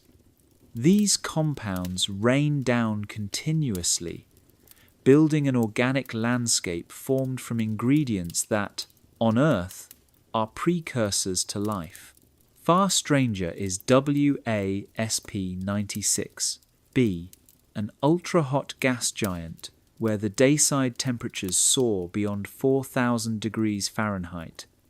In such conditions, metals like sodium and potassium vaporize, creating a shimmering metallic haze. Sunlight reflects off this atmosphere like light off polished steel. Supersonic winds, possibly reaching thousands of miles per hour, whip these vaporized metals around the planet, forming weather patterns that may include iron or titanium rain on the cooler night side. Some exoplanets lie so close to their host stars that their atmospheres balloon outward, forming vast, comet-like tails of gas being stripped away by stellar radiation. These extended atmospheres can grow larger than the host star itself, creating spectacular yet short-lived phenomena. Such planets, sometimes referred to as planetary comets, are slowly evaporating in the intense heat of their stellar neighborhoods. On the other end of the spectrum, rocky super-Earths may hold on to thick hydrogen envelopes left over from their formation. These worlds could maintain atmospheric pressures hundreds of times greater than Earth's. Beneath such dense skies, surface temperatures might remain warm enough to support liquid water even on planets located far from their stars. K218b, a super-Earth located over 100 light-years from Earth, has offered one of the most exciting findings to date: water vapor in its atmosphere. Accompanied by hydrogen and helium, the presence of water hints at a layered atmosphere where clouds, precipitation, and possibly chemistry favorable to life could exist. Each atmospheric layer may support different chemical environments, making the atmosphere a stacked system of potential climates. Closer to home, Venus offers a cautionary tale. Once potentially habitable, Venus now endures surface temperatures hot enough to melt lead, with a crushing atmosphere composed almost entirely of carbon dioxide. Atmospheric pressure on Venus is over 90 times that of Earth's. The planet's fate, shaped by runaway greenhouse effects, serves as a grim reminder of how delicate atmospheric balance can be. Other planets lose their atmospheres over time due to extreme heat or radiation. Hot Jupiters, for example, can shed hydrogen in great quantities, forming long, detectable tails. Over millions of years, such loss can completely transform a planet, leading to secondary atmospheres formed from volcanic eruptions or cometary impacts. HD 1897333b is a textbook case of atmospheric violence. This planet endures winds of over 5,000 miles per hour, more than 6 times faster than the most powerful hurricanes on Earth. Driven by rapid rotation and searing heat, its atmosphere moves in furious jet streams that make even the fiercest Earth storms seem mild. Planets orbiting red dwarf stars face unique atmospheric challenges. Their tight orbits place them close to their stars, subjecting them to intense bursts of radiation. This energy can split water molecules and strip atmospheres over time. But paradoxically, this same radiation might spark the creation of organic compounds, offering a strange opportunity for life to emerge. Some exotic worlds may even feature retrograde atmospheres, where winds flow in the opposite direction of the planet's rotation. These could be remnants of chaotic formation processes, or the result of strong tidal interactions. The result is a planet with bizarre, swirling weather systems, an alien climate without any earthly equivalent. Magnetic fields also play a critical role in atmospheric survival. Strong planetary magnetospheres can deflect harmful stellar wind and protect gases from being blown away. In contrast, worlds lacking magnetic shielding are far more vulnerable, gradually losing their atmospheres to space. Another strange phenomenon is atmospheric tides. Just as the moon creates ocean tides on Earth, stars can create gravitational pull strong enough to stretch planetary atmospheres. These tides can lead to rhythmic changes in temperature, pressure, and circulation, driving complex climate systems unknown in our solar system. The most tantalizing aspect of exoplanetary atmospheres is the potential detection of biosignatures, gases that may only exist in the presence of life. On Earth, oxygen and methane coexist in a delicate balance maintained by living organisms. Detecting such gas combinations on other planets could point to biological activity occurring right now, under skies we can never breathe, but can observe from afar. And beyond life, there's the search for technosignatures, atmospheric gases like chlorofluorocarbons or nitrogen compounds that might indicate not just life, but intelligent civilizations capable of altering their environments on a planetary scale. With the rise of advanced tools like the James Webb Space Telescope, we are beginning to uncover the atmospheric secrets of alien worlds. From skies filled with vaporized metal to clouds of sulfuric acid, the diversity of atmospheric compositions stretches beyond anything imagined just a few decades ago. These alien atmospheres tell stories we are only beginning to read, stories of birth, death, balance, and collapse. Though we may never set foot on these worlds or breathe their air, we can decipher their histories through the colours and shadows cast as starlight passes through their skies. In the next chapter, we will turn to the red dwarfs, the galaxy's most common stars, and explore the surprising possibility that the majority of habitable worlds may orbit these small, long-lived stellar embers. Chapter 12: The Red Dwarf Neighborhoods. Worlds around the galaxy's most common stars.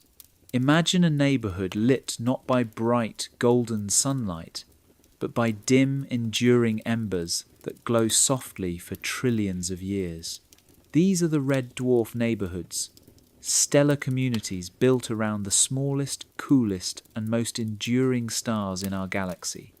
Planets orbit these faint stars in tight, swift loops, circling in days rather than months, close enough that their skies never truly know a sunrise or sunset.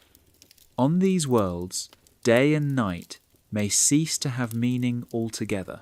Red dwarf stars, also known as M-dwarfs, make up roughly 3 out of every 4 stars in the Milky Way. In other words, around 75% of the stars in our galaxy are red dwarfs, making them the most common type of star in our cosmic neighborhood.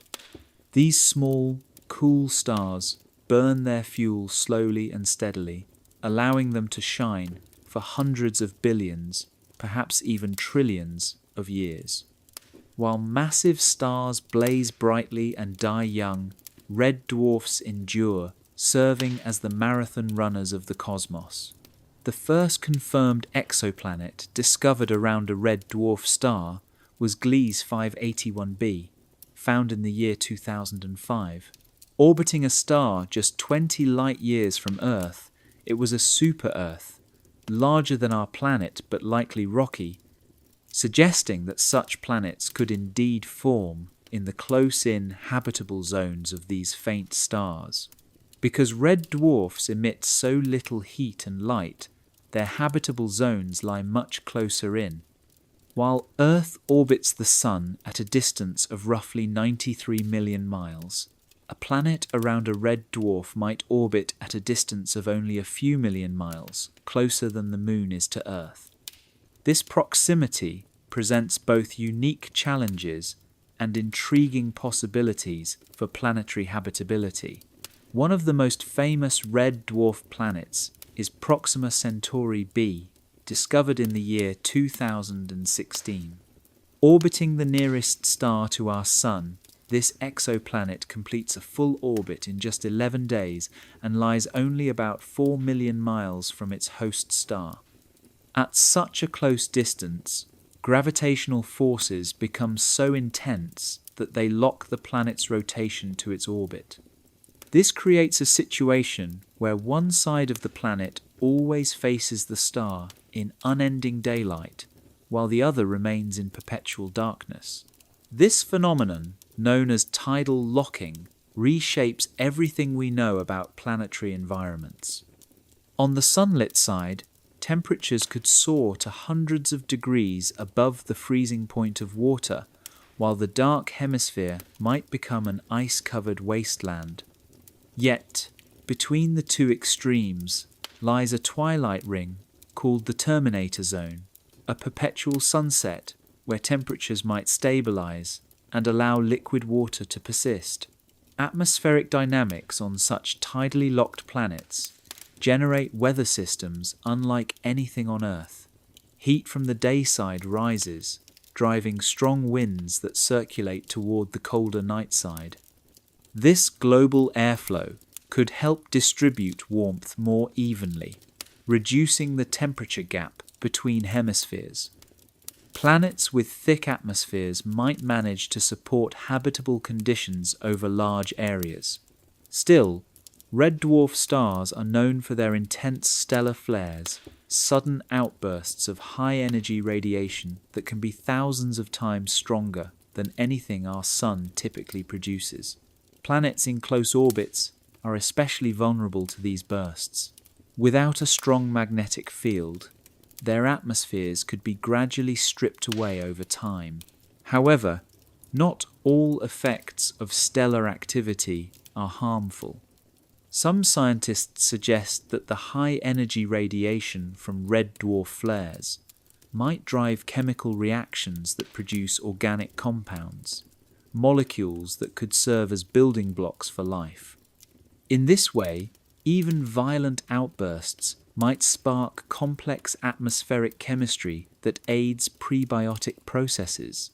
Perhaps the most compelling example of a red dwarf planetary system is TRAPPIST-1, located 39 light-years from Earth. This ultra-cool red dwarf star hosts 7 Earth-sized planets, 3 of which orbit within the habitable zone. The entire system is so compact that all 7 planets would fit comfortably inside Mercury's orbit if placed in our solar system. Yet, despite their close proximity, their orbits are remarkably stable. The planets of TRAPPIST-1 are locked in orbital resonances, meaning their orbits are mathematically related in a way that keeps them gravitationally synchronized. These resonances generate tidal heating, internal warming caused by gravitational flexing that could help sustain subsurface oceans or even warm the surface of otherwise cold planets. Observations of the TRAPPIST-1 system suggest that many of its planets lack thick hydrogen envelopes, making it more likely they have rocky surfaces similar to Earth. The absence of gas giants or large volatile rich atmospheres increases the chance that liquid water might exist under the right conditions. Red dwarf stars, unlike our Sun, remain stable for unimaginably long periods. While the Sun will expand and die after about 10 billion years, a typical red dwarf could shine steadily for hundreds of billions, possibly up to 1 trillion years. This gives life around such stars potentially far more time to evolve. If life exists there, it could persist through timescales that make human history seem like the blink of an eye. Another intriguing world is K2-4518b, a super-Earth located about 117 light-years away. It orbits a red dwarf and completes a full revolution in just under 20 days. Early evidence suggests it may have a dense atmosphere capable of redistributing heat and potentially supporting liquid water. The implications of these findings are enormous. Since red dwarfs vastly outnumber stars like our Sun, the majority of habitable planets in the galaxy likely orbit these cool red stars.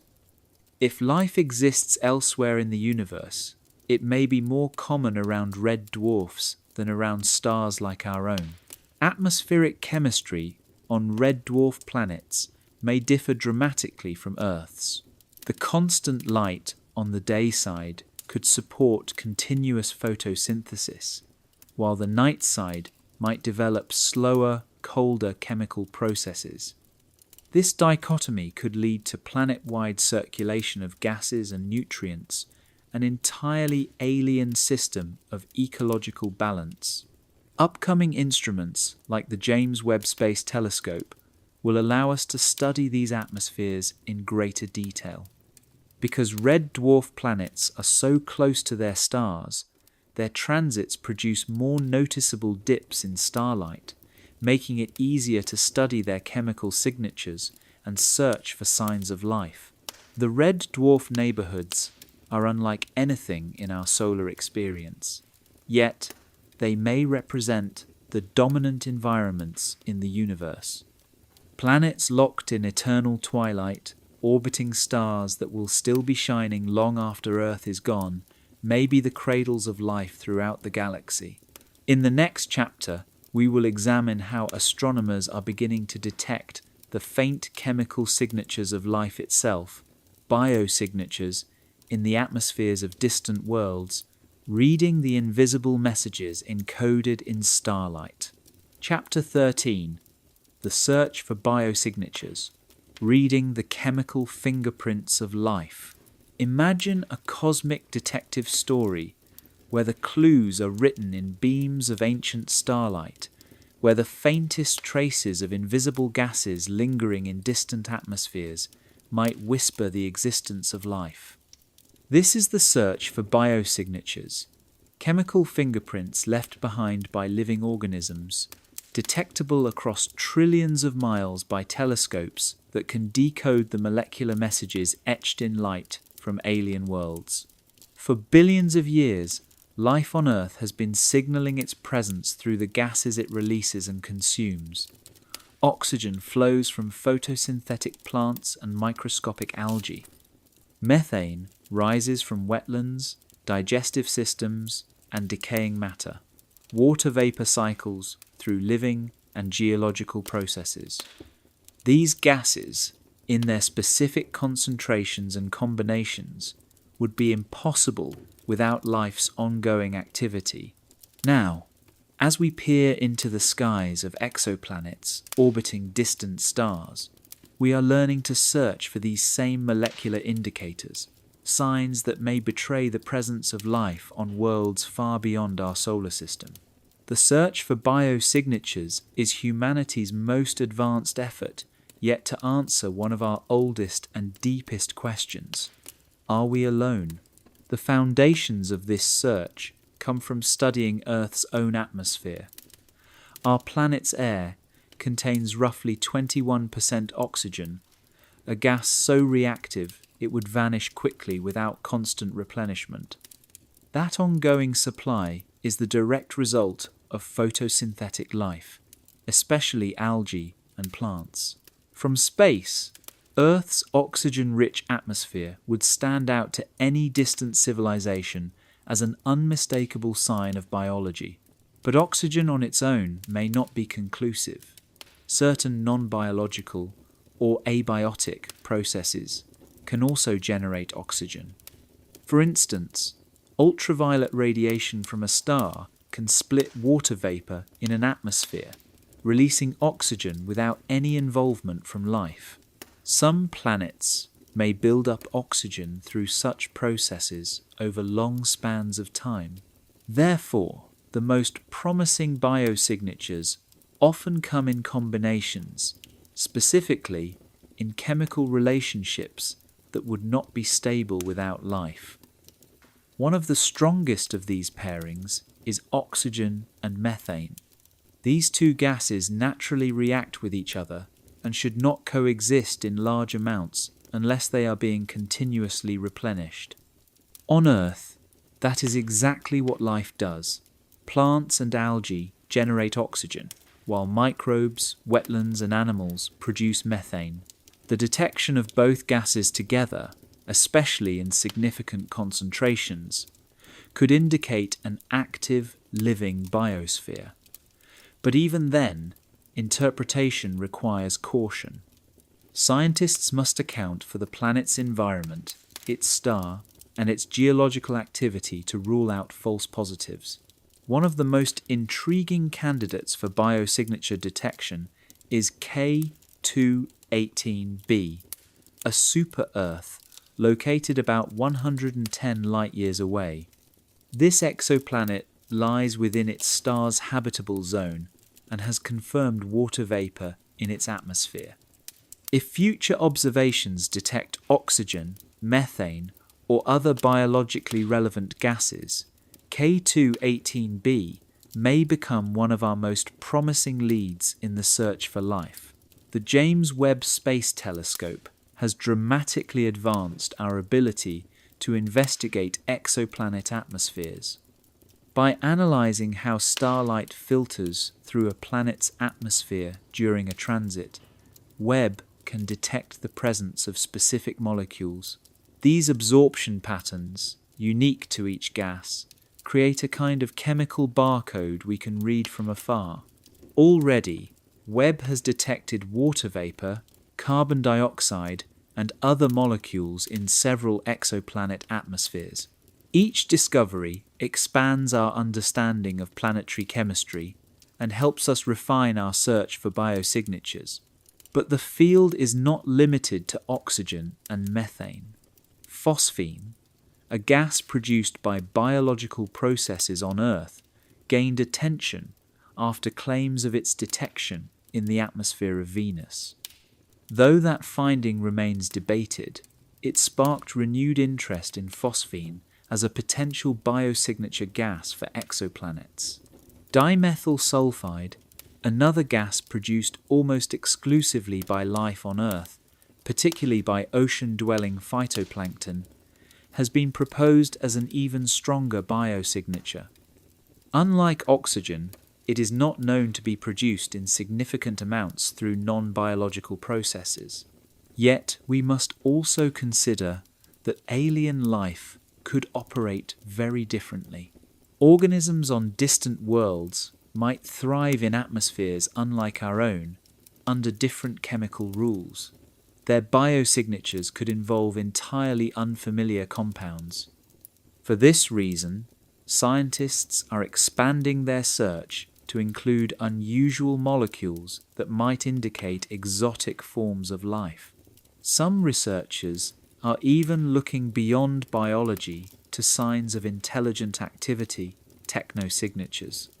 These could include industrial pollutants, synthetic chemicals like chlorofluorocarbons, or even heat and light from artificial structures. If detected, such markers might point not just to life, but to civilization. Disentangling biological from abiotic signals is one of the greatest challenges in exoplanet science. Volcanic activity, solar radiation, and chemical reactions in a planet's atmosphere can all mimic the effects of life. Context is crucial. Scientists must study a planet's star, temperature, pressure, and chemical environment to build a complete picture. Seasonal or cyclical variations in atmospheric gases could also serve as important clues. Life often behaves rhythmically, responding to seasons, light cycles, or other periodic changes. Detecting these patterns might help confirm biological origins. The TRAPPIST-1 system, particularly the planet TRAPPIST-1e, is a prime target for such studies. It is Earth-sized within the habitable zone and close enough, only about 39 light-years away, that its atmosphere may be examined in detail by upcoming observatories. A planet's ability to hold onto its atmosphere also matters. Worlds with magnetic fields and stable climates may allow biosignatures to build up to detectable levels. Conversely, planets subject to strong stellar winds or frequent atmospheric loss may make biosignatures fleeting or invisible. Surface changes can offer additional hints. Earth's vegetation reflects infrared light in a distinctive way, creating a red edge that changes with the seasons. Detecting similar reflectance shifts on another planet might suggest plant-like organisms. Still, even the clearest signals must be viewed with skepticism. abiotic processes can mimic life. That is why scientists aim to detect multiple biosignatures, combinations of gases, environmental clues, and temporal patterns to build a convincing case. Future missions, such as the Habitable Worlds Observatory, are being designed specifically to search for these signs. With better resolution and sensitivity, they will be able to detect faint biosignatures in Earth-like planets orbiting nearby stars. In this search, astronomy, biology, chemistry, and planetary science converge. From light alone, we may one day find proof that life exists elsewhere. The molecules drifting through an alien sky might finally reveal that we are not alone. In the next chapter, we will confront the distances that keep us from ever physically reaching these worlds, and reflect on what it means to discover life on planets we may never visit, but can study in astonishing detail from afar. Chapter 14: The Worlds We'll Never See, Beyond the Reach of Human Exploration.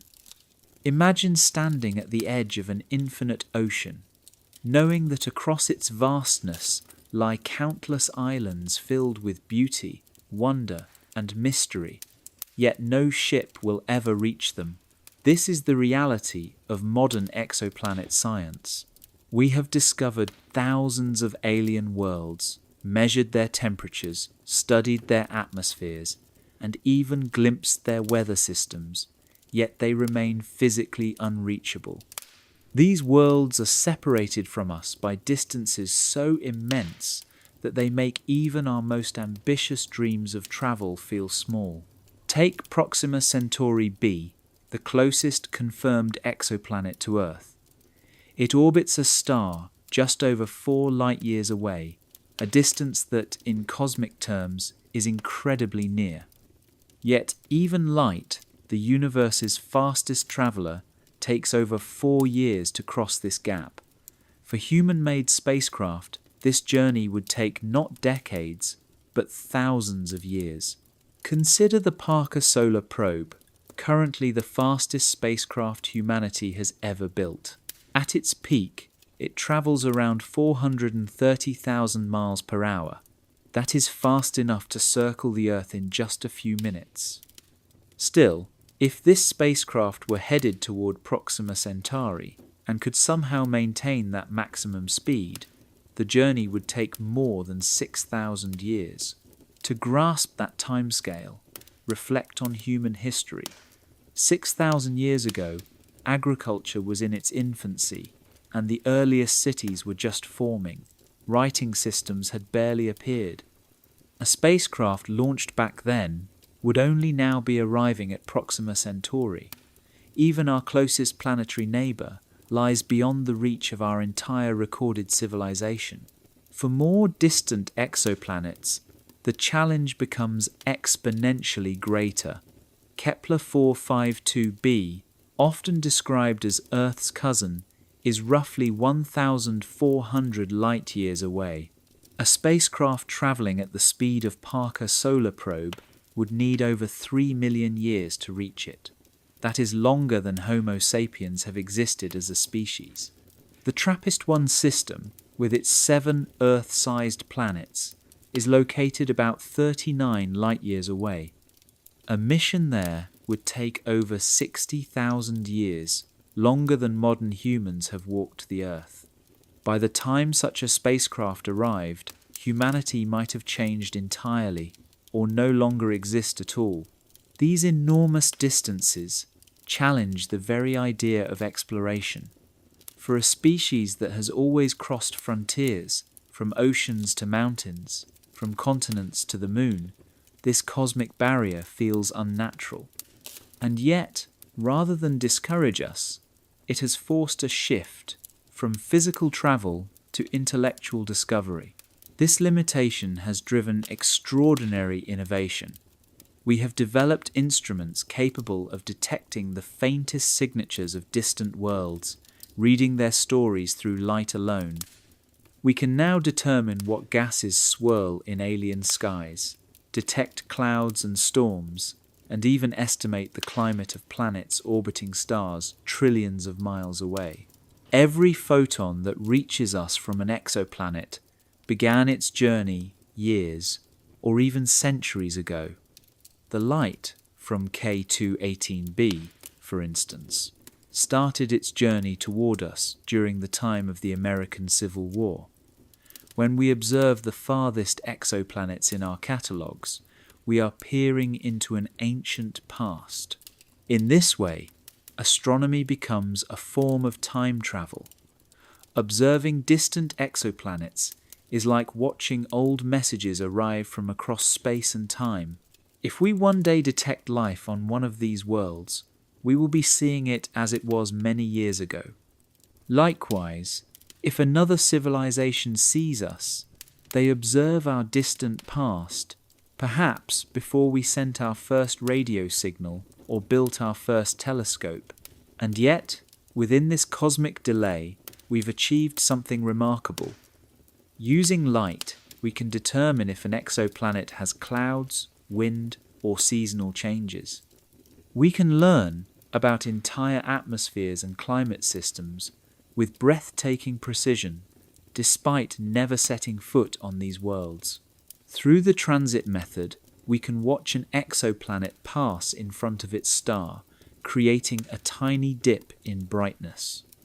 These brief eclipses reveal the planet's size, orbital speed, and even some details of its atmosphere. Each shadow holds a universe of data.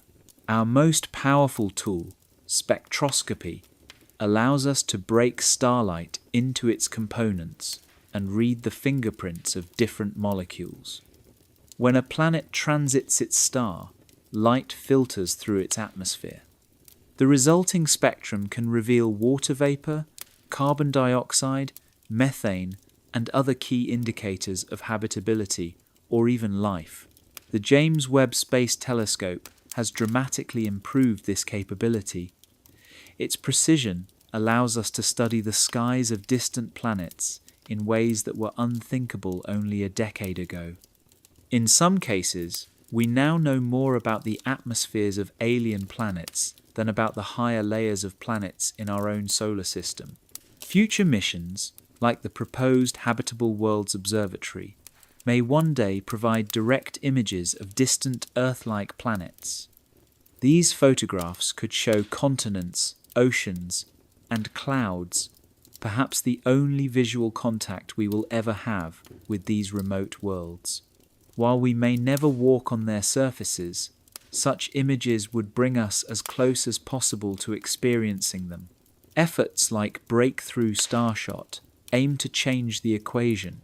This proposed project envisions sending tiny, laser-powered spacecraft toward Proxima Centauri. At a significant fraction of the speed of light, these postage stamp-sized probes could arrive in just 20 years. Yet, even this ambitious plan highlights the difficulty. These craft would be small, with limited capabilities, and still decades away from returning any data. Ultimately, interstellar travel remains a dream that challenges our current physics and energy limits.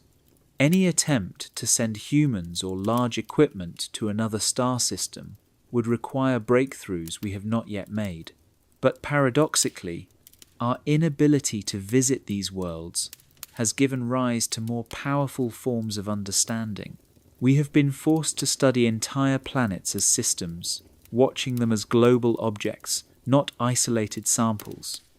Through remote observation, we can trace their weather, chart their climates, and study their evolution over time. Each exoplanet is a case study in planetary formation, a clue to how diverse and abundant planets are across the galaxy. Together, they form a vast archive of natural experiments, far more varied than anything we can find in our own solar system. These distant, unreachable worlds have taught us that planets are not rare. They are a natural consequence of star formation, and many of them may be capable of supporting life. They remind us that the cosmos is a place of infinite possibility, far beyond what we once imagined. Though we may never touch these planets, they have touched us. They have expanded our knowledge, inspired our technology, and stirred our imaginations. They show that some of the greatest journeys do not require ships, but only light, curiosity, and the determination to learn. In the final chapter, we will look to the future, to the next 10,000 worlds waiting to be discovered, and to the tools that will take us further than ever before. Chapter 15. The next 10,000 worlds. What awaits in the coming decade? Imagine standing at the brink of a new era of exploration, where the once silent sky now teems with the promise of discovery.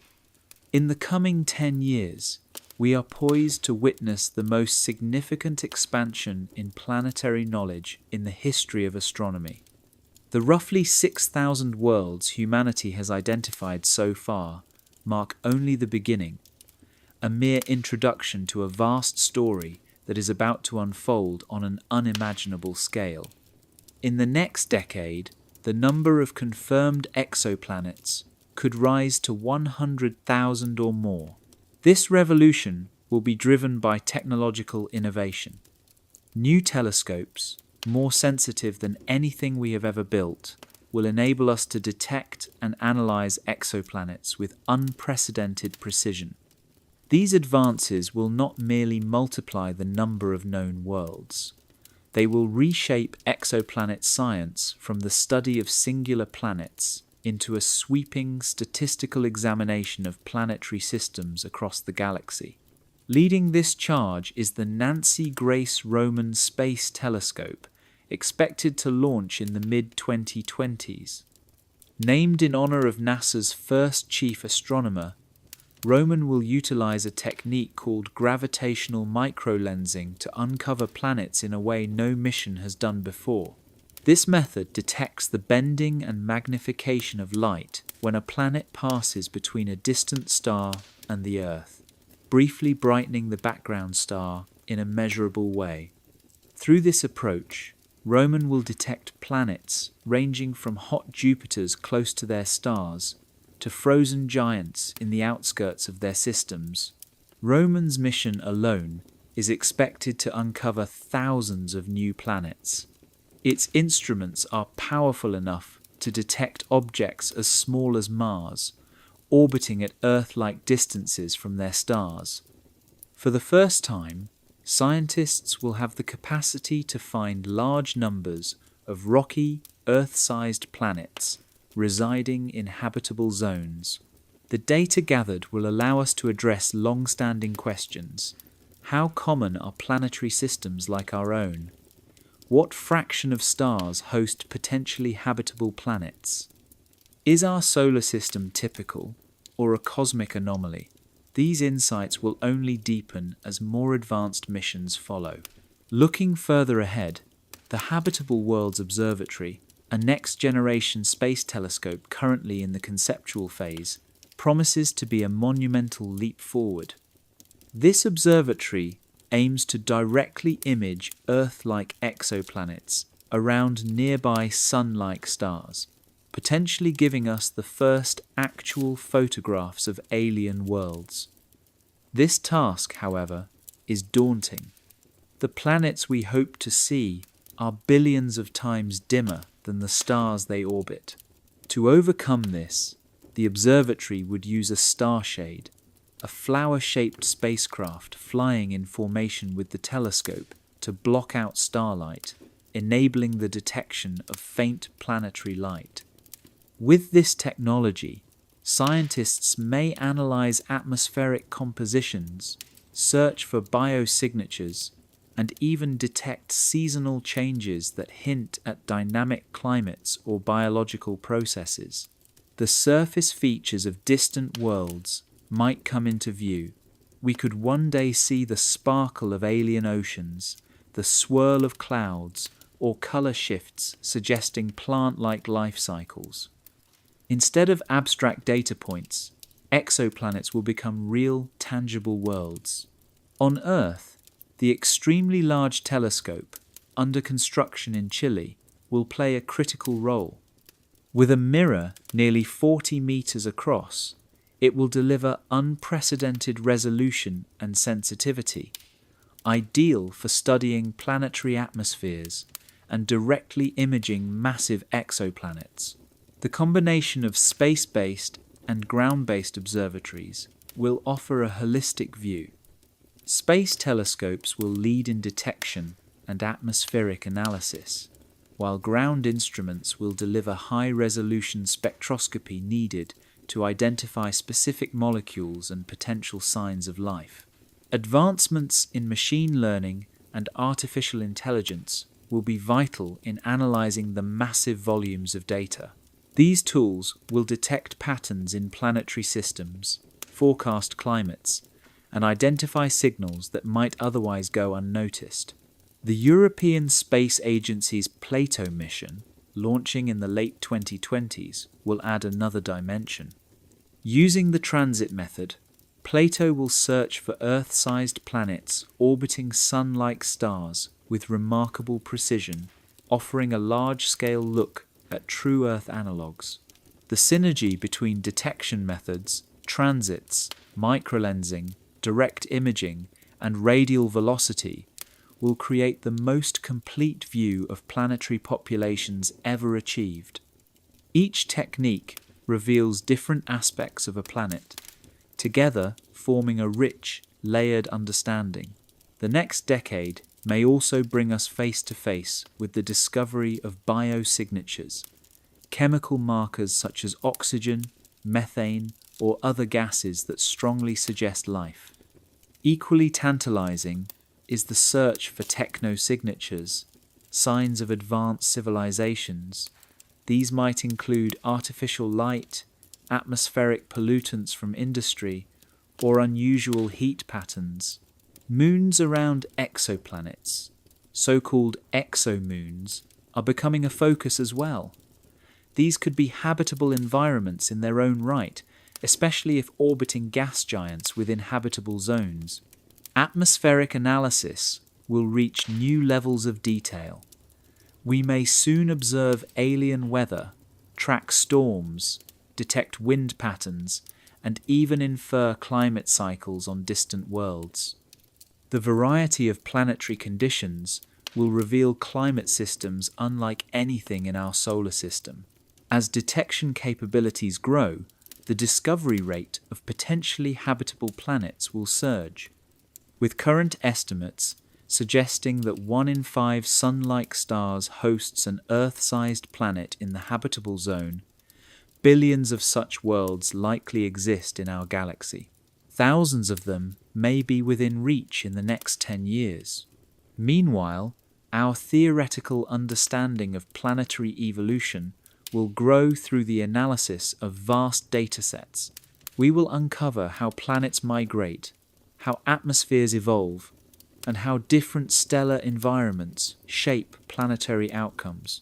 Though still on the horizon, interstellar probe missions such as Breakthrough Starshot hold promise for the future. Tiny spacecraft might one day reach nearby exoplanets, providing our first direct look at another star system. The discovery of life beyond Earth, whether microbial or intelligent, would reshape human thought in ways we can scarcely imagine. It would redefine our place in the cosmos and challenge our understanding of existence itself. Public education and outreach will be vital in helping societies grasp the magnitude of these discoveries. As we explore the galaxy, humanity must also learn to interpret and responsibly engage with this new knowledge. In the quiet between the stars, 10,000 worlds await. Each holds its own history, chemistry, and potential for life. We are now on the verge of knowing them, not as concepts, but as real places. The next 10 years will bring us closer than ever to answering the most profound question of all: are we alone? The answer lies in the starlight, and soon we may read it clearly. Thank you for joining us on this cosmic journey to 6,000 alien worlds, each one unique, each one a testament to the incredible diversity of planets in our galaxy.